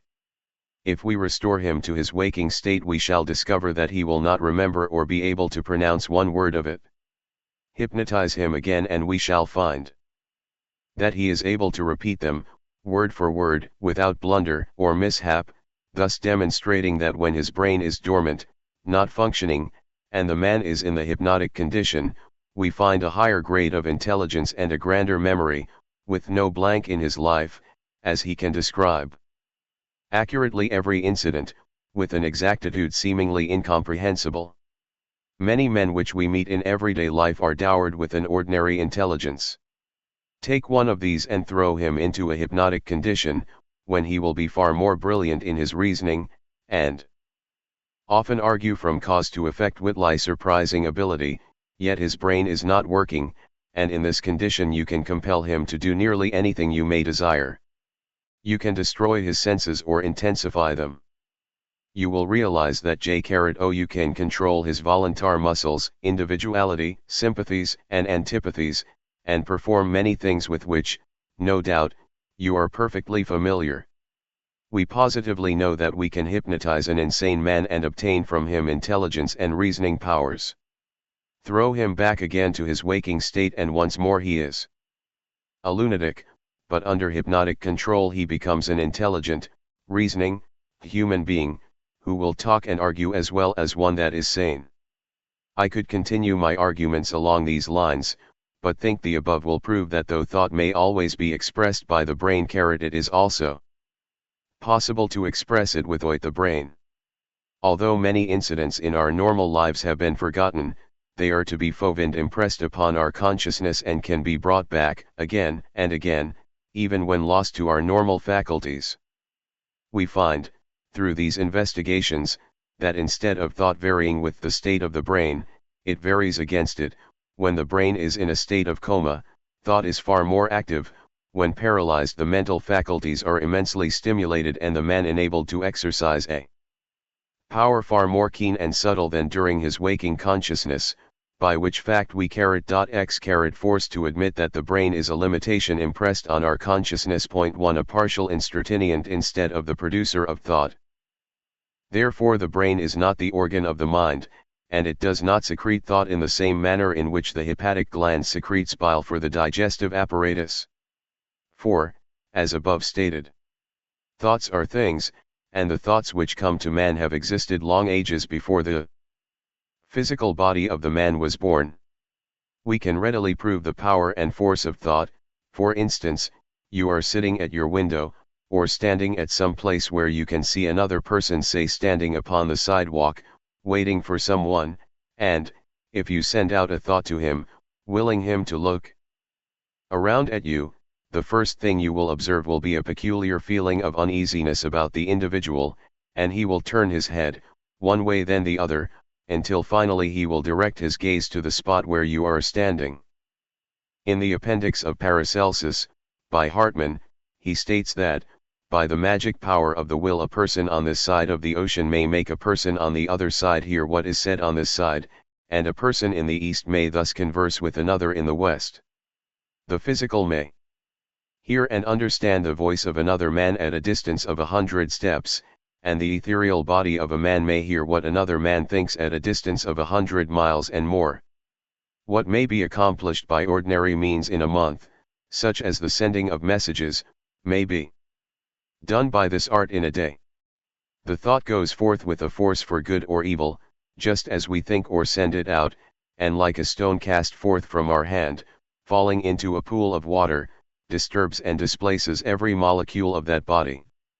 If we watch the falling stone, we shall see, where it struck the water, an all-embracing circular wave start out with a momentum which will eventually reach the surrounding banks, when, in order to preserve its equilibrium, it will return to the source from whence it emanated, thus proving that thoughts, curses, like chickens, come home to roost. So we should ever be guarded in our thoughts, for those we send out return to us, and we ourselves feel their influence, either for good or evil, as the case may be. Thoughts are perfect entities. Thought has no language but in passing through the cerebral hemispheres of a Greek, Arab, Hindu, Chinese, or an American, it expresses itself in the language of the brain through which it passes. We can clearly demonstrate the locality of the brain, but who among us can locate the mind? Mind, or manas, belongs to the immortal man, the real / that continually clothes itself in various personalities, to live, die and pass away with each and every one of them. But the true man lives through all and endures forever, and the voice of the real man comes to us by a process as direct and swift as bodily vision, a voice which never deceives us. Intuition. Annie Besant says, in Reincarnation, page 22, the brain no more produces the thought than the organ produces the melody. In both cases there is a player working through the instrument. But the power of the player to manifest himself, in thought or in melody, is limited by the capacities of the instrument. IJ3 grainidrus -P, IIT /Euro DM, BS. My form stupendous here the gods have placed. Sparing each spot of harvest-bearing land, HND with this mighty work of art have graced Rokoi Isle, encompassed once with sand, HND near the pyramids have bid me stand, not that fierce SPHYNX that Chibis erewhile laid waste. But great Latona's servant, mild and bland, hatching the prince beloved, who fills the throne of Egypt's plains, and calls the Nile his own. That heavenly monarch, who his foes defies like Vulcan powerful, and like Pallas wise. Acryan. W-2 Chapter 11. Pyramids Sphinx Tombs. When first I visited the pyramids of Egypt it was a far more difficult task than today, as then we had to cross the river Nile in rowboats, and on arriving upon the west bank, hire donkeys and ride through the fields to the pyramids and Sphinx, pestered at every step by the fellahin, boys and girls, running along beside us, begging and shouting loudly for bakshish. But now there is a very nice route that will take you direct to the pyramids, lying along a very fine macadamized road, shaded with beautiful acacia or lebec trees leading directly to the foot of the Great Pyramid. You may take your choice of either a carriage or a donkey with which to make the trip from Cairo to the monuments and back. Should you choose the former, the charges will be about $5, and will take about 1 hour and a half to go and the same time to return. If you should start from the city with a carriage in the early morning, you would be enabled to devote the middle of the day to an examination of the pyramids, Sphinx and other objects of interest in the immediate vicinity and return to Cairo in time for dinner in the evening, but, of course, your time would be very limited. Should you decide on a donkey for the trip, the expense would be about $1.50 a day and the difference in time will be fully half an hour longer going and coming, than it would be traveling with a carriage. There are a great many people constantly visiting these stupendous specimens of ancient Egyptian architecture and sculpture, who, after devoting a couple of hours to the examination of the celebrated pyramids, come away with the impression that they know all about them. No greater mistake than this could be made, as it would be utterly impossible for anyone, in so short a time, to realize the wonderful proportions and stupendous magnitude of the stones with which they are built, until they have thoroughly examined them in all their parts, both the exterior and interior of their geometrical proportions and astronomical position, then, and then only, can they say/know the pyramids. In order to reach these celebrated fabrics, we cross the river from Cairo by the Kasrul Nil Bridge, which will lead NS onto the very fine road referred to above, constructed by His Highness, the Khedive, for the express purpose of accommodating the immense throngs continually visiting these celebrated pyramids, Sphinx, etc., in the plains of Gizeh. These wonderful monuments, which I am about to describe, occupy a site about 8 or 9 miles from the city of Cairo. After crossing the river Nile over the large iron bridge, we continue on and cross its western branch, be a much smaller one, and then turning to the left enter the beautiful avenue shaded with acacias which leads us to the plains of Gizeh, and to these immense relics of ancient Egyptian architecture. The view, as we ride along, is simply magnificent, the green fields of waving corn, clover, etc., presenting quite a contrast to the barren hills and desert sands which bound our horizon, while the pyramids themselves appear like huge mountains, rising into the clear blue sky above. It is not until we stand beneath their very shadow, looking upward along the gigantic steps leading to the apex, or summit, that we are enabled to full carat realize their stupendous magnitude. Then their clear, sharply defined outlines disappear and their immense proportions break in upon our senses, filling us with awe, admiration, and amazement, for these wonderful monuments of a prehistoric age, now lying before us in all their rugged sublimity and grandeur. Even here the eye can hardly embrace them, nor the mind fully comprehend their gigantic proportions, and we stand bewildered, as it were, before one of the wonders of the world. An immense number of stones have been used in building the Great Pyramid, weighing over 30 tons, each of which contain hundreds of cubic feet. In our ascent up its rough and rugged sides we could form no idea of the time, power, or force used, to quarry, carry across the desert sands, and place in position, such enormous blocks of stone, nor the machinery or number of men required in its construction. The pyramids of Gizeh occupy a rocky plateau considerably higher than the flooding waters of the river Nile, and they are built with their sides facing the 4 cardinal points of the universe. TG First or Great Pyramid is known as Khufu or Cheops. TJIC Second Khafra and UJCDQCD for SCNLD. The Thiaid is called the Pyramid of Menkaure. Some Greek writers claimed that this pyramid was built for a tomb, wherein was placed the celebrated courtesan Rhodopis, being built for her, while others state that it was erected for Nitocris / but the discover, by Col. Hvis, of a wooden mummy case bearing upon it the cartus of King Menkaure, proves that he was the founder of this monument, and that it was erected for him. There is a story connected with this pyramid, which very much resembles our modern tale of Cinderella, for Strabo tells us that, while Rhodope was bathing, an eagle carried off one of her shoes, carried it to Memphis, and dropped it into the lap of the king, who was then sitting on the judgment seat. The king, admiring the neatness of the shoe, and surprised at the strangeness of the occurrence, sent out messengers to search for the owner of the shoe. She was fuyed at Naucratis and brought to the king, who made her his wife and on her death erected the third pyramid to her memory. There are several smaller pyramids and a great many tombs and mummy pits of great interest, quite close to the greater pyramids and Sphinx and the granite Tevipal carat discovered by Mariette Bey in 1853. Camel's tomb was discovered by Col. H.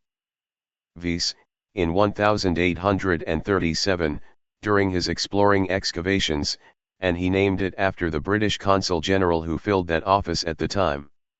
Here we find numberless tombs and an immense quantity of buried tombs and mastabas of the early empire scattered promiscuously around, demonstrating that we are wandering through an ancient city of the dead.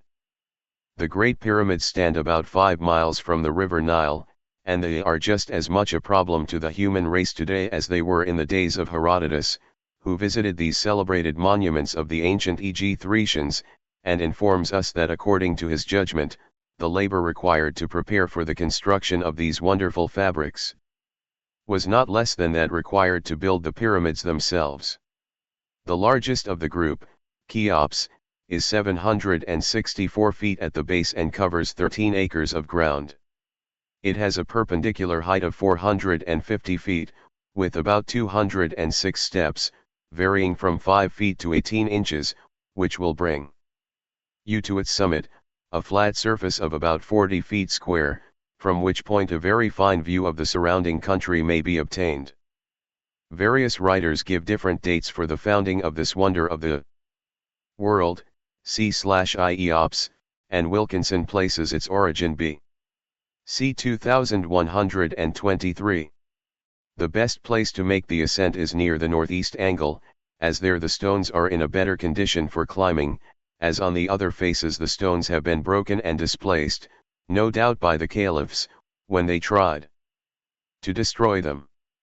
The steps are about 2 feet wide, and are all right for making the ascent, but coming down one does not seem to have sufficient footroom, but there is really no danger, if you trust yourself to the attendants, who are quite strong and very careful of those under their care. It was quite a long time before an entrance to the pyramid was discovered, and it was not until the caliphs had finally established themselves at Cairo that the entrance was actually known.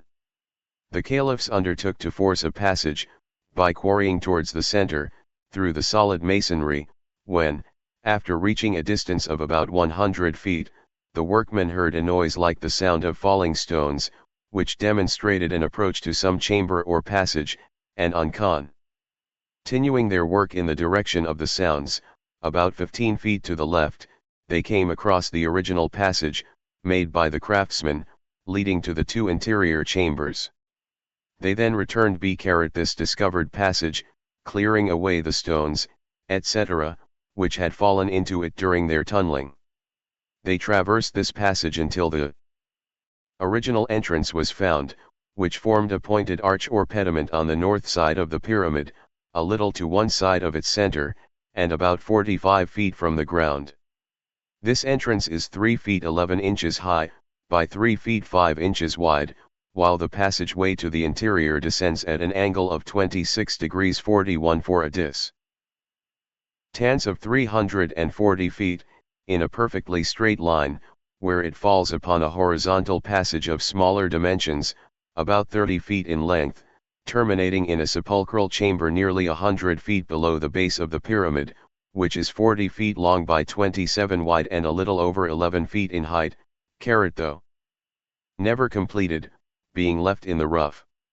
From the southern side there is a very narrow passage extending fully 50 feet farther on, where it dies in the solid rock beyond.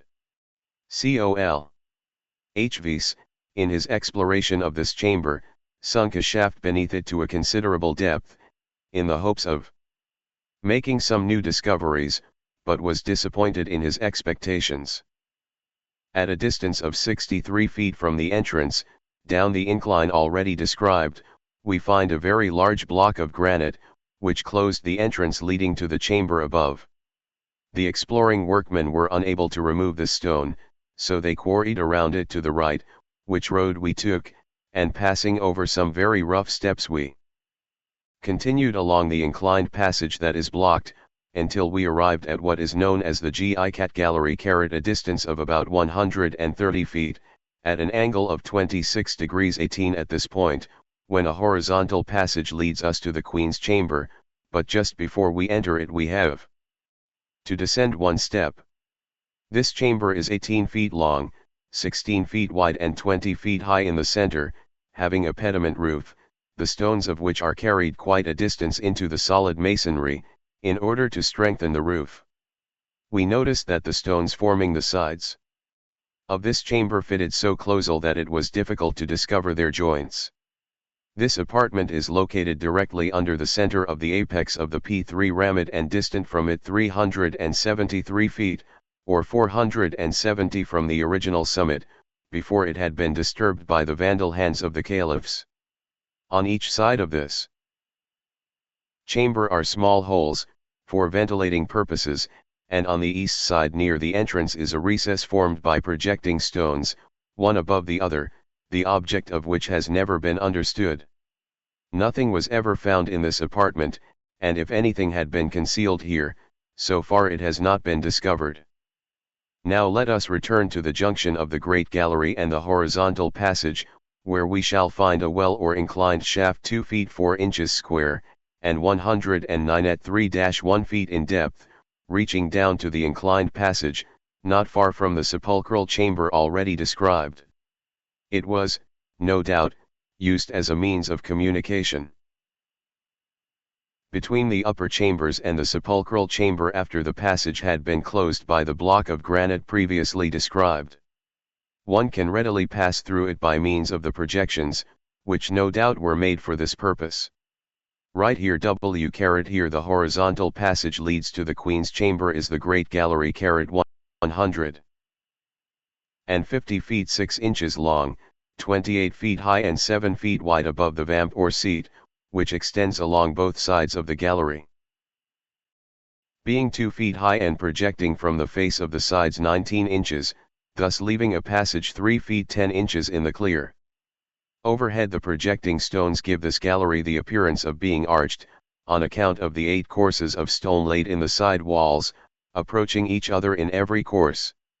At the end of the great gallery we step or crawl upon a narrow horizontal passageway, 22 feet long, by 3 feet 8 inches high at the beginning, but widening before reaching the end into a vestibule or antechamber to the principal apartment of this pyramid, the King's chamber, the dimensions of which are 4 feet long from east to west, with sides from north to south 17 feet wide, and its height is 19 feet. It is not situated exactly under the apex, but a little to the southeastward of it. The roof is flat and sealed with immense granite slabs 2 feet wide and 18 feet 6 inches long, whose ends are supported by the lateral walls. Within this chamber today, mutilated and unadorned, lies the lidless and empty sarcophagus, without name or carving. It is made of beautiful red granite, like the blocks which form the sides of the chamber itself, the joints demonstrating the knowledge and skill of the craftsman, as they are fitted together so closely and with such perfect exactness that to insert the blade of a penknife between them would be impossible. What an immense amount of time and labor must the polishing of the stones which form the chamber and passages have entailed. In the side walls of this chamber are tubular holes about 3 feet from the floor, which, when traced to their outlet, prove to be purely for ventilation. There are 4 or 5 rooms, or entressols, above the King's chamber, but these are of very much smaller dimensions, being evidently made for the purpose of lessening the tremendous pressure from above upon its flat roof, thus testifying to the knowledge of architecture by the practical operative craftsmen of those days, and proving beyond the shadow of a doubt, as I have before stated, that they had a far greater knowledge of the mechanical arts and sciences than we possess today. Before leaving the pyramids, I desire to tell you of a rather amusing incident related in the autobiography of Sir W. Siemens. One day, with some companions, he was standing upon the summit of the Great Pyramid Cheops, when an Arab called his attention to the fact, that when he raised his hand, with fingers outspread, an acute singing note was heard, the sound ceasing as soon as he let his hand fall. I found his assertion, he writes, to be true. As soon as I raised one of my fingers above Ray head, I felt a prick cling in the fingers. That this could only be caused by an electrical phenomenon was proved by the slight electric shock felt on trying to drink out of a wine bottle. So I wrapped a full bottle of wine that I had with me in damp paper, and thus converting it into a Leyden bottle, which was soon strongly charged with electricity by the simple device of holding it above my head. The Arabs had already become distrustful, on seeing small lightnings, as it air, issue from the wine bottles held up by myself and companions, and who now held a brief consultation. Suddenly, at a given signal, each of my companions were seized by the guide who had led him up, and now tried to force him to go down again. I myself was standing at the very top of the pyramid when the Sheikh of the Arabs came to me and told me, through my interpreter, that the Arabs had determined that we were at once to leave the pyramid, because we were practicing magic and it might damage their chance of making a living. On my refusing to obey this order, the Sheikh caught hold of my left hand. I had awaited this movement and held up my right hand with the bottle, in the attitude of a magician, afterwards lowering it slow /VL/ towards the point of the Sheikh's nose. When quite close to that feature, I felt a violent shock run through the bottle to my own arm and was certain that the Sheikh must have received the equivalent. At any rate, he fell senseless on the stones, and a few anxious moments passed before he rose suddenly with a loud cry and sprang down the gigantic steps of the pyramid, with long strides. The Arabs, seeing this, and excited by the Sheikh's constant cries of magic, magic, released my companions and followed their leader, leaving us complete masters of the pyramids. About 603 yards to the southeast of the Great Pyramid crouches the Sphinx, vainly endeavoring to arise from out the drifting sands of the desert, one of the most remarkable objects to be seen in the vicinity of the pyramids. The age of this monolithic carving is unknown, as very little of the history of this fabulous monster has been handed down to us, for the simple reason that none of the ancient Greek authors funny any account of it, and the Romans but very little, and that unreliable. It is a positive fact that many people may now be found who actually believe that the pyramids could not have been in existence when Moses led the Israelites from out the land of Egypt, and out of the house of bondage, simply because the Bible gives no account of them. It is the same with the history of the Sphinx, because no mention is made by ancient writers regarding this extraordinary monster. It can have no claim to antiquity, and according to Roman historians, is simply of modern origin compared to the tombs and temples which surround it. In fact, Pliny tells us that, during his time, the Romans believed it to be the tomb of Amasis, one of the last kings of the XXVI dynasty. Not many years ago, according to the investigations of some of our Egyptologists, it was believed to have been created by some one of the kings of the Middle Empire. But it was not until the stele was discovered by Mariette Bey, bearing upon its stony face a record of certain repairs made within the temple of the Sphinx by Thothmes IV, b.c. 1533, that its creation was positively known as due to one of the kings of the ancient empire. The record upon the stele is as follows: the living horns, the king of Upper and Lower Pt, Khufu, during his lifetime, had cleaned out the temple of Isis, ruler of the pyramid, which is situated at the spot where is the Sphinx, on the northeast side of the temple of Osiris, Lord of Rasta.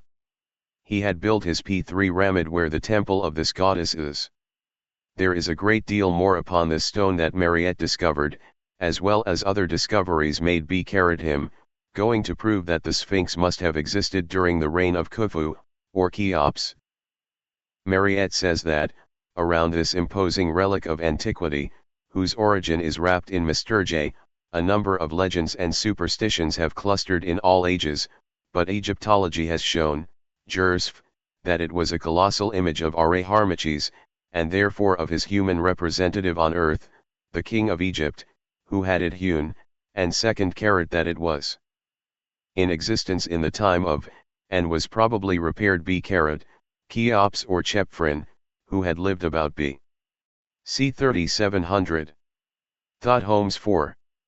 Placed a stone tablet fully 14 feet high between the paws of this monolithic monster, whereon was inscribed an account of a vision he had seen during an after-dinner nap. There is also an account of the works and repairs done by him at the cities of Heliopolis and Memphis, etc. The Sphinx is carved out of solid rock, and where the rock was too small or hollow to follow the lines of the body, these places were filled with sandstone. The length of this monster is 140 feet, its extreme height, from the crown of the head to the pavement below, between its paws is nearly 70 feet, its extended paws are 50 feet, from the point of the chin to the top of the head is very nearly 30 feet, the width of the face is 14 feet, and the mouth is 7 feet long. It has been frightfully mutilated, but, notwithstanding this fact, one can, when standing in a proper position, still see a calm, peaceful expression upon its face, looking to the east, as it did when the rocky plateau above it reverberated with the sounds made by the craftsmen who built the pyramids in the ancient days of pharaonic history. Kenrick, in his Ancient Egypt, says. Volume I, page 115, the design of carving a rock which broke the view of the pyramids into a gigantic sphinx was worthy of the grandeur of Egyptian conceptions in architecture and sculpture. It was probably the work of the same age as the pyramids themselves. A sphinx is the representative of the monarch whose name it bears, and as the name of Cleophra, Chephren, is found upon the tablet before mentioned, it is natural to suppose that it was fashioned in his honor. An opinion in which I do not concur. The Greek mythology has accustomed us to speak of the Sphinx as a female, and the artists who carved, in the Roman times, those figures of sphinxes from which antiquarians derived their first ideas of Egyptian antiquities, sometimes represented them as female. But in the genuine works of pharaonic times, it is most rare to meet with a female sphinx, and in these exceptional cases a female sovereign is represented, as in the Sphinx of the Museum at Turin, published by Champollion, in his letter to the Duc de Blacas.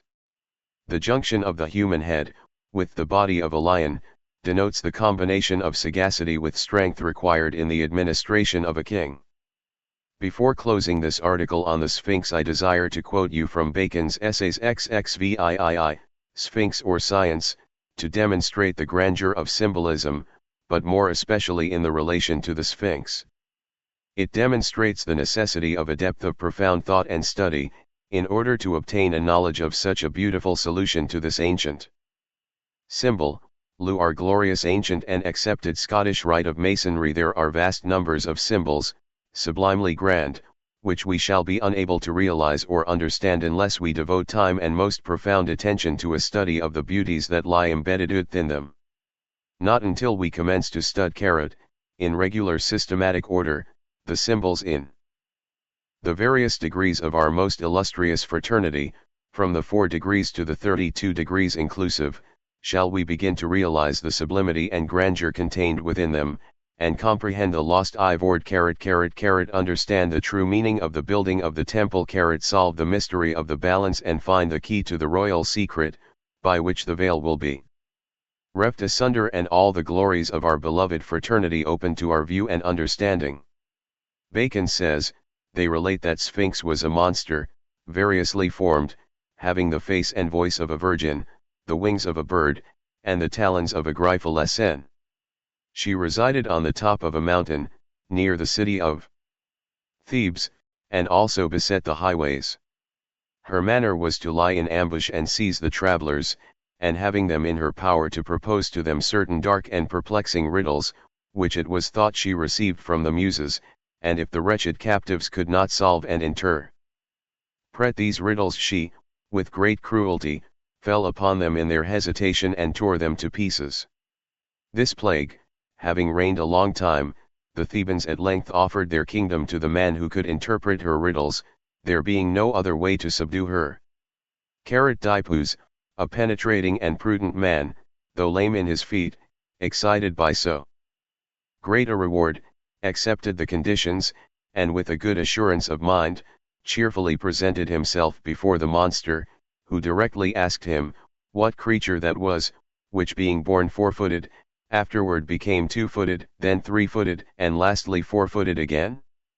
Dipus, with presence of mind, replied, it was man, who, upon his first birth, and in infant state, crawled upon all fours in endeavoring to walk, but not long after went upright upon its 2 natural feet, again, in old age walked 3-footed with a stick, and at last growing decrepit, lay 4-footed confined to his bed, and having by his exact solution obtained the victory, he slew the monster, and laying the carcass upon an ass, led her away in triumph, and upon this he was, according to the agreement, made king of Thebes. Explanation. This is an interesting, instructive fable, and seems invented to represent science, a special carat as joined witly practice. For science may, without absurd it, be called a monster, being strangely gazed at and admired bj the ignorant and unskilful. Her figure and form is various, b reason of the vast variety of subjects that science considers, her voice and countenance are represented female, b reason of her gay appearance and volubility of speech, wings are added because the sciences and their inventions run and fly about in a moment, for knowledge, like light, communicated from one torch to another, is presental caught and copiously diffused, sharp and hooked talons are elegantal. 3 are attributed to her because the axioms and arguments of science enter the mind, lay hold of it, fix it down, and keep it from moving or slipping awa. This the sacred philosopher observed when he said, the words of the wise are like goads, or nails driven far in, Ecclesiastes 12:11. Again, all science seems placed on high, as it were on the tops of mountains that are hard to climb, for science is justly imagined a sublime and loft thing, looking down upon ignorance from an eminence, and at the same time taking an extensive view on all sides, as is usual on tops of mountains. Science is said to beset the highways, because through all the journey and peregrination of human life, there is matter and occasion offered for contemplation. Sphinx is said to propose various difficult questions and riddles to men which she received from the Muses, and these questions, as long as they originate with the Muses, may very well be unaccompanied with severity, for while there is no other end of contemplation and near but that of knowledge alone, the understanding is not oppressed, or driven to straits or difficulties, but expatiates and ranges at large, and even receives a degree of pleasure, form, and variety, but after the Muses have given over their riddles to Sphinx, that is to practice, which urges and impels to action, choice and determination, then it is that they become torturing, severe and trying, and unless solved and interpreted, strangely perplex and harass the human mind, rend it every way and perfectly tear it to pieces. All the riddles of Sphinx, therefore, have 2 conditions annexed, viz. Delaceration to those who do not solve them, and empire to those who do.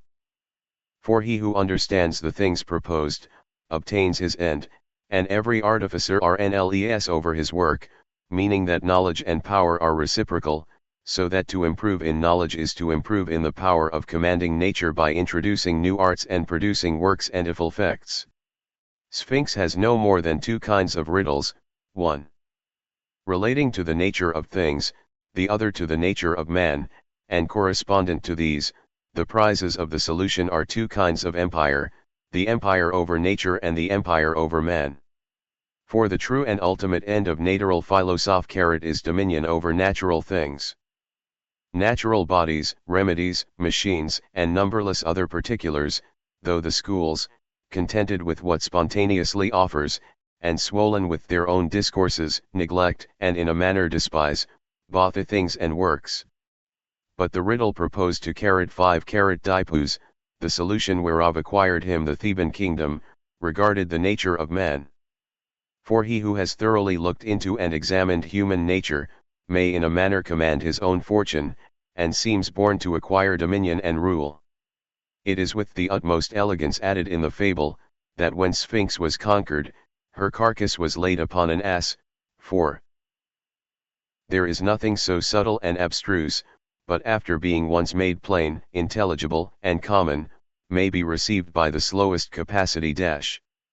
We must not omit that the Sphinx was conquered by a lame man, and impotent in his feet, for men usual make too much haste to the solution of Sphinx's riddles, whence it happens that she, prevailing, their minds are rather racked and torn by disputes than invested with command, by work and effects. The ancient city of Memphis was founded, according to Herodotus, by Menes, the first known king of EG 3 pt. It has been called by different names at various times or periods. Originally it was known as the City of the White Wall. Later it was called Hata, House of Ta, which the Greeks eventually transformed into Hephaestopolis, and finally it received the name of Mcn Nefer the Good Place. In the course of time the letter was dropped from Moy and Cfcr when the name of this celebrated city became known under the Coptic name of Menfi, or Memphi, which was soon changed to Memphis by the Greeks and Romans, from whom this name has been handed down to us of the 20th century. When Meus first formed the idea of establishing the city, he realized that he would have to change the course of the river in order to obtain the amount of land necessary for the upbuilding of such an immense place as he had under contemplation. In order to accomplish his purpose, he therefore built a large embankment across the river Carod, compelling it to flow off in another direction, and by this means reclaiming a vast amount of land upon which to lay the foundation of one of the most celebrated and wonderful cities of the world's history, Memphis, the capital of ancient Egypt. At the point where he commenced to turn the course of the river, he caused an enormous dike to be constructed, to protect the city and prevent the river from ever returning into its old course, and to ultimately destroy the city established with so much labor.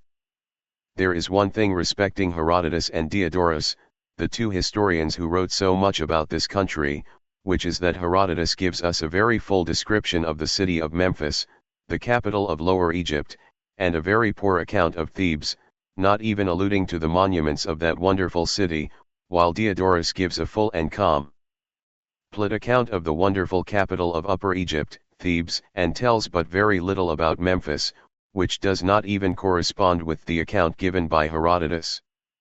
It was within the walls of the city that Menes erected the wonderful temple of Ta, a temple so vast and so grand, that its fame was known throughout the ancient world. It was the first and probably the largest and most magnificent temple ever constructed by the hand of man, in this extraordinary valley of the river Nile, and doubtless involved an enormous amount of time, material, and labor in its completion. No accurate descriptions have been preserved of this stupendous fabric, but the best authorities agree that this wonderful temple was begun by Menes, being enlarged and beautified by the various kings of succeeding dynasties, even up to the reign of Amasis, who dedicated therein a recumbent colossus, 75 feet long, the first of its kind known to have existed up to that time. This famous temple of Hephaestos, or Ta, was very much larger than the more modern temple of Karnak, which was, no doubt, modeled after this ancient temple of Ta, in Memphis. There is a very curious story related in the Library of Entertaining Knowledge, respecting a monolithic chamber which formed part of this wonderful temple, where Moses first studied the wisdom peculiar to the priests of Memphis. It was made of a single stone, 9 cubits high, 8 long, and 7 broad, and was called the Green Chamber, and is described as being found among the ruins of Memphis.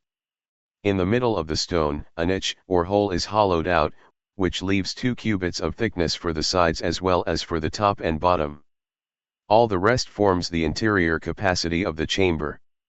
It is completely covered, both outside and in, with intaglios in relief. On the outside is the figure of the sun in the east and a great number of stars, spheres, men, and animals. The men are represented in different attitudes, some stationary, others moving, some have their dresses tucked up to allow them to work, others carry materials, some are giving orders. It is evident that these representations refer to important things, remarkable actions, and profound secrets.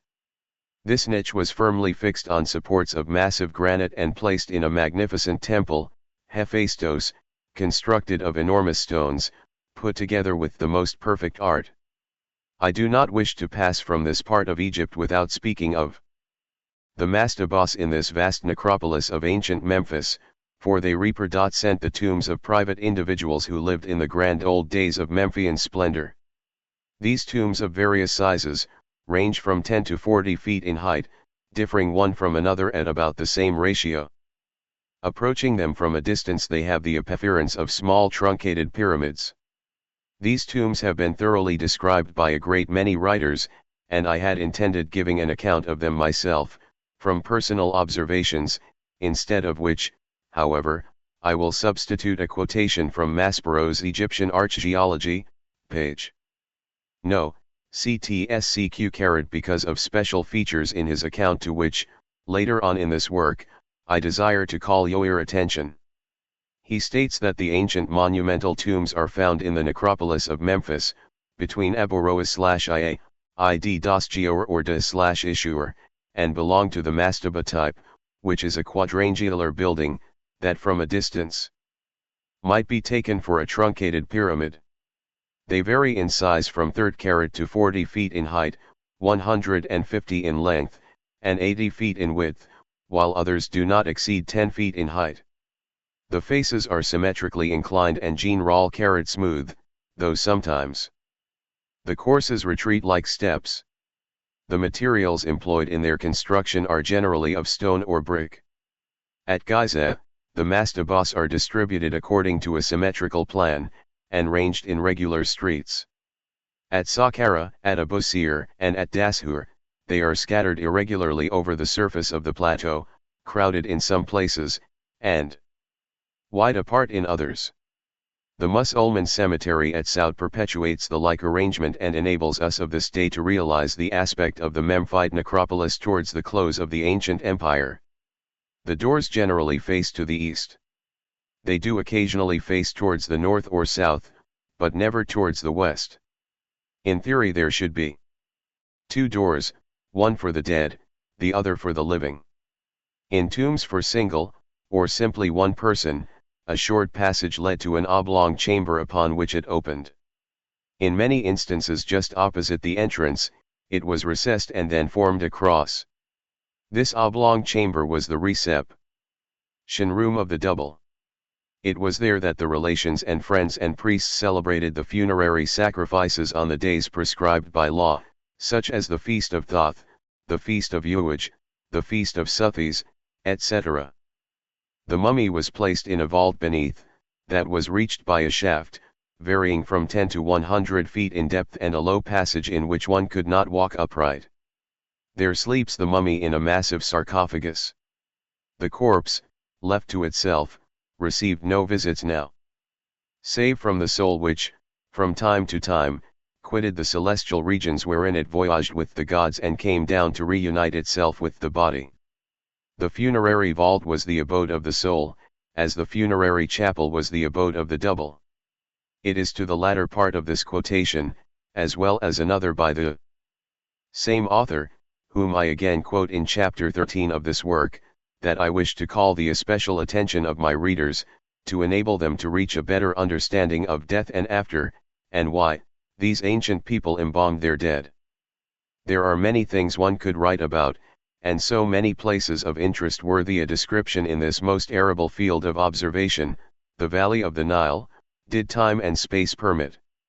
These comprise specimens of highest Egyptian art, fully demonstrating the knowledge of architecture, in addition to thorough understanding of the more abstruse philosophical sciences. This ancient city of Memphis, like Heliopolis, furnished the stones for the upbuilding of Cairo. It constituted an immense quarry, from which those Arabian Vandals drew the material with which to adorn and decorate their so-called mother of the world. The priceless treasures which have been lost and destroyed by these Arab caliphs will never be fully known or realized.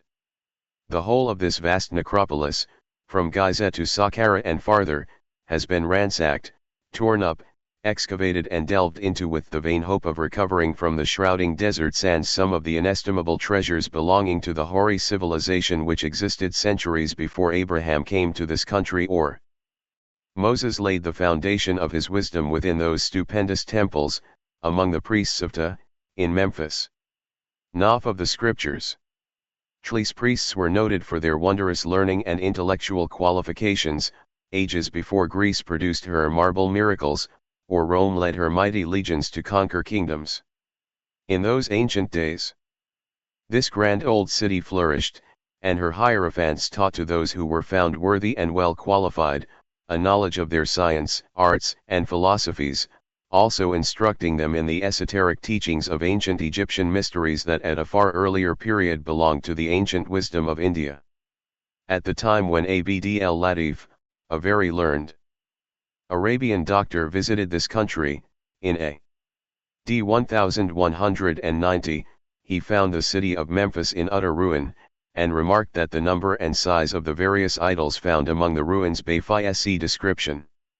He goes on to say that I saw two lions facing each other within a short distance, their aspect inspired awe, for notwithstanding their colossal size, infinitely larger than that of life, the sculptor had succeeded in preserving the truthfulness of form and of proportion. Strabo also wrote a description of this old city of Memphis, wherein he says, one finds also, at Memphis, a temple of Serapis in a spot so sandy that the wind causes the sand to accumulate in heaps, under which we could see many sphinxes, some of them almost entirely buried, others only partially covered, from which we may conjecture that the route leading to this temple might be attended with danger, if one were surprised by a sudden gust of wind. This temple of Serapis had been the source of a long-continued search, but was never found until Mariette Bey, in 1s51, having been sent out by his government to make an inventory of the various manuscripts in Oriental languages, then to be found in the various Coptic convents in Egypt, wandered out one day to Saqqara, when he chanced to pass by the place where the drifting sands had partly exposed to view the head of a sphinx, as he states, obtruding itself from the sand. This one had never been touched and was certainly in its original position. Close by lay a libation table, on which was engraved, in hieroglyphics, an inscription to Osiris Apis. The passage in Strabo suddenly occurred to my mind. The avenue which lay at my feet must be the one which led up to that Serapis so long and so vainly sought for. But I had been sent to Egypt to make an inventory of manuscripts, not to seek for temples. My mind, however, was soon made up. Regardless of all risks, without saying a word, and almost furtively I gathered together a few workmen and the excavation began. The first attempts were hard indeed, but before very long lions, peacocks, and the Grecian statues of the dramas, together with the monumental tablets, or S*E/O of the temple of Nectanebo, were drawn out of the sand, and I was able to announce my CIQs to the French government, informing them at the same time that the funds placed at my disposal for the researches after the manuscripts were entirely exhausted and that a further grant was indispensable. Thus began the discovery of the Serapis. This celebrated temple today is not in existence, but when it was, it no doubt resembled in appearance any other temple with its avenue of sphinxes that led up to the pylons which stood in front of it, and this especial avenue was fully 600 feet long, within whose confines Mariette discovered and cleared from the drifting sands 141 sphinxes and a large number of pedestals whereon had stood many others which had been removed at some earlier period. But what most astonished him, on arriving at the end of this most extraordinary avenue, was to find a semicircle of statues, representing many of the most celebrated philosophers and writers of Greece. It was here, also, he found the mummy of Clymuas Carat, an ancient governor of Memphis, and the favorite son of Ramses II, and a discovery made in this way, while the workmen were exploring the ancient temple, an enormous lot of stones and debris fell and blocked their further progress. Pending their removal, and an order being given to get through as quickly as possible, they resorted to blasting, and after the smoke had cleared away discovered this mummy, with its golden mask, scarabaeus and other emblems of immortality, its breast covered with jewels and precious stones of all kinds, as well as golden chains and amulets of every description with hieroglyphic writings upon them, all identifying it as Clymuas, the son of Ramses II. This celebrated mausoleum was erected for the especial purpose of receiving the dead bulls, which were called Ozarhapi, or Serapis, by the Greeks, hence the name of this mausoleum Serapeum. But during the life of these so-called gods they were known as Apis Carat or Hapi, who were worshipped at Memphis as the second life of Ptah, and the incarnation of Osiris. The marks of Apis, by which he was known, was a perfectly black hide, with a square or triangular white spot upon the forehead, while on his shoulders the resemblance of an eagle, or vulture, for some authors differ in their descriptions of this marking. Under his tongue there should be a representation of a scarabaeus, and the hairs upon his tail double. Now there is no doubt in my mind but some trickery was used in order to produce such a peculiar combination of markings, or else the populace were easily satisfied with general resemblances. Sometimes it was very difficult to obtain another Apis, after the death of the OM1, but after it was found a house was built for this so-called god, which had to be built facing the east. The Apis was then placed on a milk diet for 4 months, after which he would be removed to Memphis on or about the full of the moon, in a boat most magnificently decorated. Amid great rejoicings he would be placed in the Apum, where special apartments were provided for him and a very fine peristyle court in which he could walk about. Great care was taken in the selection of his food to prevent his getting too fat.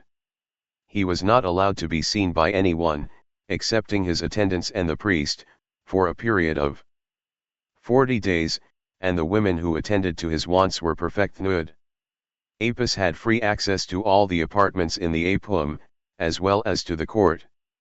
If he passed into one apartment it was considered to be a very lucky omen, but if into the other it was deemed very unfortunate. In fact, every act of Apis was oracular. It was considered a very luck-carrot omen if he ate from the hand that offered him food, but if he refused to eat evil would result to those by whom it was proffered. If Apis did not die before his 25th year he would be drowned, but at his death, no matter how it occurred, would be deeply mourned the people brog about the whole of Egypt. He would be embalmed with great care and interred in the Serapum with costly ceremonies. An Apis is to be found upon nearly every mummy case, as an emblem of immortality and a symbol of the reincarnation of the spirit. One of the best specimens of a tomb of the ancient empire is the celebrated tomb of Ptah, situated to the northeast of Mariette's house, and not far from the road to the P3 Ramids of Abusir. It is still in a remarkable state of preservation, no doubt due to its sandy covering, for the sculptures on the walls, as well as the paintings present a most magnificent series of pictures and carvings, even today. This man Ptah was of humble birth, but attained to a Virgay-Carat high position when he married a Nefertotepes, a relative of one of the King El-Carat rulers under whom he served. This tomb should be visited by all who go into this wonderful valley of the Nile, because the interior decorations illustrate the manners and customs of the dynasty in which he lived, the 5th G. Here upon the walls, you may see the man depicted in various scenes of everyday life. It would take too long to describe the whole of this remarkable tomb, but I will give you a general outline of things to be seen upon the walls of this most extraordinary building. Here we are enabled to see mechanics and laborers of all kinds working at their various trades, etc. To him self is depicted in various scenes, one of which seemed very remarkable to me. He is depicted as hunting in the marshes, and represented as standing in a boat holding in one hand some decoy birds, while with the other he is throwing a boomerang at another flock. The very fact of his having a boomerang in his hand proves that the ancient Egyptians had a knowledge of this most extraordinary instrument, one always considered an implement known and used solely by the natives of Australia. It would be nearly impossible to describe all these pictures, in detail, such as hunting, fishing, farming, and shipbuilding, as well as scenes in a court of justice, etc., etc., in a work of this kind, but I wanted to give you, my dear brothers, a general idea of what these pictures represent. They must be seen to be enjoyed and appreciated. Today there are electric cars running to the pyramids, so that one can go out there in a very little while, without being bothered with donkey 3s, or boys. Officers and grand officers of the southern jurisdiction. Jalamaniliatfi of Hiram Crossoishuastita. HRD Tlassi v Persia title, and put it on the cross. HND the writing was, Jesus of Nazareth the King of the Jews. John 19:19. Chapter 12. Solomon death of Hiram Cross Swastika. Before proceeding with the treatment of the subjects embraced happy face, under the caption of this chapter, I desire to express astonishment at the apparent lack of interest taken in Masonic literature by many of the brethren connected with our fraternity. It is a lamentable fact that an immense number of brothers calling themselves Masons have no more idea of the esoteric teachings of our beloved fraternity than the neophyte who has not as yet received the light, being bewildered, as it were, by its refulgence. If you take the trouble to converse upon the teachings or symbology of the various degrees, you will find man sadly deficient upon the most simple subjects. Continue your investigations and you will find that seemingly they have no apparent interest in the actual knowledge needed to make them acquainted with the ancient landmarks of the fraternity, or even to converse upon general topics of interest to the intellectual student, seeking more light more truth, more knowledge, not of Masonic interest only, but in the wonderful advance of science, philosophy, etc., as evidenced by researches in the realms of literature and the many remarkable discoveries made in the scientific world and utilized in this wonderful 20th century. The true Mason will never be satisfied with the simple ceremonies of the various degrees to which he has attained, but will search among the beautiful symbols permeating our beloved fraternity to discover the sublimity and grandeur of the truths underlying each and every one of them. Every word in these degrees is fraught with the deepest significance, and it is his bounden duty to endeavor to discover the hidden meaning of every symbol, as well as to understand the meaning of every word. If he is earnest in his endeavors, having passed through the profound and magnificent ceremonies pertaining to many of our Scottish Rite degrees, he will at length understand their seeming mysteries, and this translated knowledge will make him a Mason in truth and in spirit, plainly pointing out his path and duty. The great majority of Masons do not give enough study to the preceding degree before entering upon the threshold of another, and do not seem to consider or realize that the various degrees are like the links in a chain, connecting one with the other, forming among themselves a grand whole, and, as I have said before, the complete understanding of one degree is a keynote of comprehension to the one above. Possibly you may be able to get a better idea of my meaning when I say that the whole of the ancient and accepted Scottish Rite degrees are analogous to mathematics, because, in order to thoroughly understand the science of numbers and arithmetic, we must begin at addition, pass on to subtraction, rise to multiplication and then advance to division, and so on, as without the knowledge of the one we could not possibly understand the true meaning of the other, and so it is with the beautiful degrees of our Scottish Rite bodies. Hundreds of Masons do not care to study or learn the meaning of the beautiful symbols permeating our beloved fraternity, but take the various degrees of our beloved Scottish Rite out of simple curiosity, while many others acquire them in the hope that it will aid them in their business affairs. Again, many are desirous of passing rapidly through the degrees and be received as a master of the Raj al secret, to be enabled to wear the jewel of that degree suspended from a watch chain, who know no more of the royal secret than a child unborn. Such brothers are simply drones in the Masonic hive, and not true workers, otherwise they would endeavor to learn and acquire a knowledge of the profound philosophies and scientific problems which permeate our most illustrious fraternity. But still there are a vast number of brothers who are earnestly searching through the symbology of the various degrees in our glorious rite for the express purpose of understanding the grand truths contained in its sublime philosophies, and solving the problems of the deity, nature, the immortality of the soul and the development of the human intellect. Brothers who will ever be patient with the drones and slug guards and strive to help them along the path leading to greater exertions, and endeavor to implant within their hearts an earnest desire to know the holy doctrine and the K-carat to the Rho 3-carat al secret. It is very difficult to solve some of the symbols of the ancient mysteries and ancient masonry, and an incarat of our modern writers give a wrong interpretation to them, often leading persons astray. Olio are trying to understand them.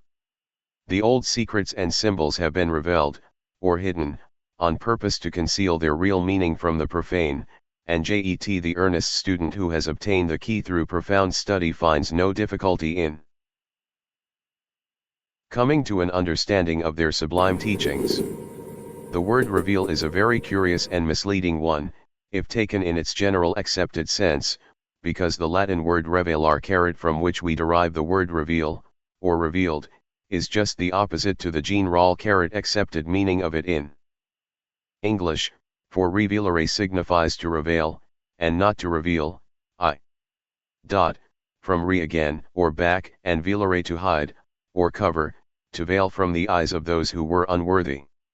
One of the first to reveal or lie-eyed the symbology of the ancient mysteries of India, so as to preserve and practice them in the valley of the Nile, was Hermes, and long centuries after him the Jewish lawgiver Moses, who revealed or hid away in the wisdom of the ancient Egyptians all the Egypto-Chaldean theological legends and allegories.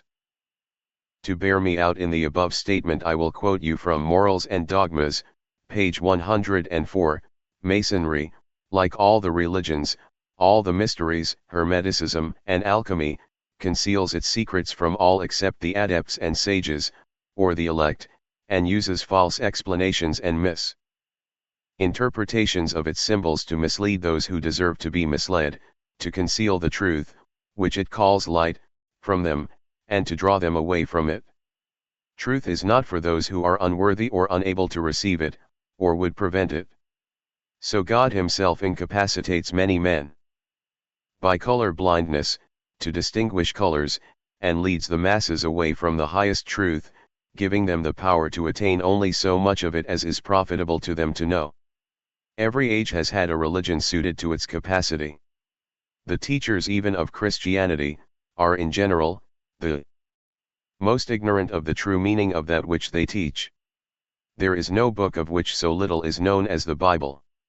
To most who read it, it is as incomprehensible as the Sahar. So Masonry zealously conceals its secrets, and intentionally leads conceited interpreters astray. There is no sight under the sun more pitiful and ludicrous at once, than the Prestons and the Webbs, not to mention the later incarnations of dullness and commonplace, undertaking to explain the old symbols of Masonry, and added to and improving Tliine, or inventing new ones. To the circle, enclosing the central point, and itself traced between two parallel lines, a figure purely Kabbalistic, these persons have added the superimposed Bible and even reared on that the latter with 3 or 9 rounds, and then given a vapid interpretation of the whole, so profoundly absurd as actually to excite admiration. Brother J. D. Buck, in his very valuable little work, Mystic Masonry says, on page 253, that the real secrets of Masonry lie concealed in its symbols, and these, constituting as they do a picture language, or art speech, are made to carry a complete philosophy of the existence and relations of deity, nature, and man. The average Mason, taking the symbols for the things symbolized and knowing nothing of the profound philosophy upon which they rest, is incredulous that it ever existed, and so he treads the burning sands in search of a novel sensation, or a new joke. As mere pastimes these jovial entertainments are neither better nor worse than many others. They represent one extreme into which the ancient wisdom has degenerated. Let every intelligent Mason reflect on the sublimity and sanctity of the ceremonies in some of the degrees, where the name of the deity is invoked, where the highest moral precepts are inculcated, and where the purest and most exalted ethics are taught. I have already spoken of Solomon's temple and alluded to the fact that a great many brethren actually believe Masonry to have originated with the building of that edifice by the wise king of Israel, but, if they will only pause to consider this matter carefully, they will find that this, like many other things in Masonry, is purely symbolical. For, as I have herein before stated, Masonry is a peculiar system of morality, veiled in allegory and illustrated by symbols, and this building of a temple by Solomon is one of the most beautiful allegories in Masonry, full of profound symbology, as there is not a thing mentioned in relation to this temple that is not purely symbolical, which will probably account for the fact that today not a single vestige of it can be found among the squalid hovels in the ancient city of Jerusalem. The traditional history of this fabric, as well as many of the most magnificent temples of Egypt and Assyria, have passed into the realm of fable. We can, most certainly, find a grand account of the Temple of Solomon in all its dimensions in the Bible, and this very account demonstrates the science of numbers as taught by Pythagoras and his school, for numbers were considered by him and his pupils to lie at the root of all manifestations, to understand every element of which was to thoroughly comprehend the upbuilding of molecular forms. In fact, the secret doctrine tells us that know the corresponding numbers of the fundamental principles of every element and its sub-elements, learn their interaction and behavior on the occult side of manifesting nature, and the law of correspondences will lead you to the discovery of the greatest mysteries of macrocosmical life. According to many of our scientific Masonic writers, the building of Solomon's temple is a beautiful allegory of the evolution or building of man. Let me quote you once more from Brother J. D. Buck's Mystic Masonry, pages 72, 102, 148, in the ritual of Masonry. King Solomon's temple is taken as a symbol. The building and the restoration of the temple at Jerusalem are dramatically represented in the work of the lodge, and in the ceremony of initiation, by a play upon words and parody of events, and applied to the candidate, with admonition, warning, or encouragement, as the drama unfolds. The measurements and proportion of the temple are dwelt upon in order to bring in the science of numbers, form, and proportion, so manifest in architecture, and to connect them with the spiritual temple with which they all have the same, though less obvious, relations. The symbolism is fitted to ideal relations, rather than to actual existences or historical events. Solomon represents the name of the deity in 3 languages, and the biblical history is doubtless an allegory, or myth of the sun god. There is no reliable history of the construction of any such temple at Jerusalem, and recent explorations and measurements have greatly altered the dimensions as heretofore given. Hiram Abiff is dramatically represented to have lost his life when the temple was near completion, and yet it is recorded that after the completion of the temple he labored for years to construct and ornament a palace for the king. Add to these facts the statement that the temple was constructed without the sound of hammer or tool of iron, and it is thus likened more nearly to that other spiritual temple, not made with hands, eternal in the heavens, and the literal and historic features disappear, and the symbolism stands out in bold relief. The real temple referred to from first to last in Masonry, as in all initiations, is the tabernacle of the human soul. It is built, indeed, without the sound of hammer or any tool of iron. It is made in the likeness of, that other, spiritual temple, not made with hands, eternal in the heavens, for the old philosophy, Kabbalah, teaches that the immortal spirit of man is the artificer of the body and its source of life, that it does not so much enter in, as overshadow man, while the soul, the immediate vehicle of spirit, inhabits the body, and is dissipated at death. The spirit is immortal, pure, and forever undefiled, it is Christos or Hiram, the mediator between the soul, or physical man, and the universal spirit. The designs on the trestle board for the by-yielding of the temple are the laws that determine the evolution of the higher self in man, while the execution of the plan or the construction of the temple in accordance with the plan, means a transformation of the earthly tabor knuckle, the lower nature, into a likeness with that other spiritual temple. Brother Albert Pike, in Morals and Dogmas, page 235, says, how completely the Temple of Solomon was symbolic, is manifest, not only from the continual reproduction in it of the sacred numbers and of astrological symbols in the historical description of it, but also, and yet more, from the details of the imaginary reconstructed edifice, seen by Ezekiel in his vision. The Apocalypse completes the demonstration, and shows the Kabbalistic meanings of the whole. The Symbola Architectonica are found on the most ancient edifices, and these mathematical figures and instruments, adopted by the Templars, and identical with those of the Gnostic seals and Abraxy, connect their dogma with the Chaldee, Syriac, and Egyptian Oriental philosophy.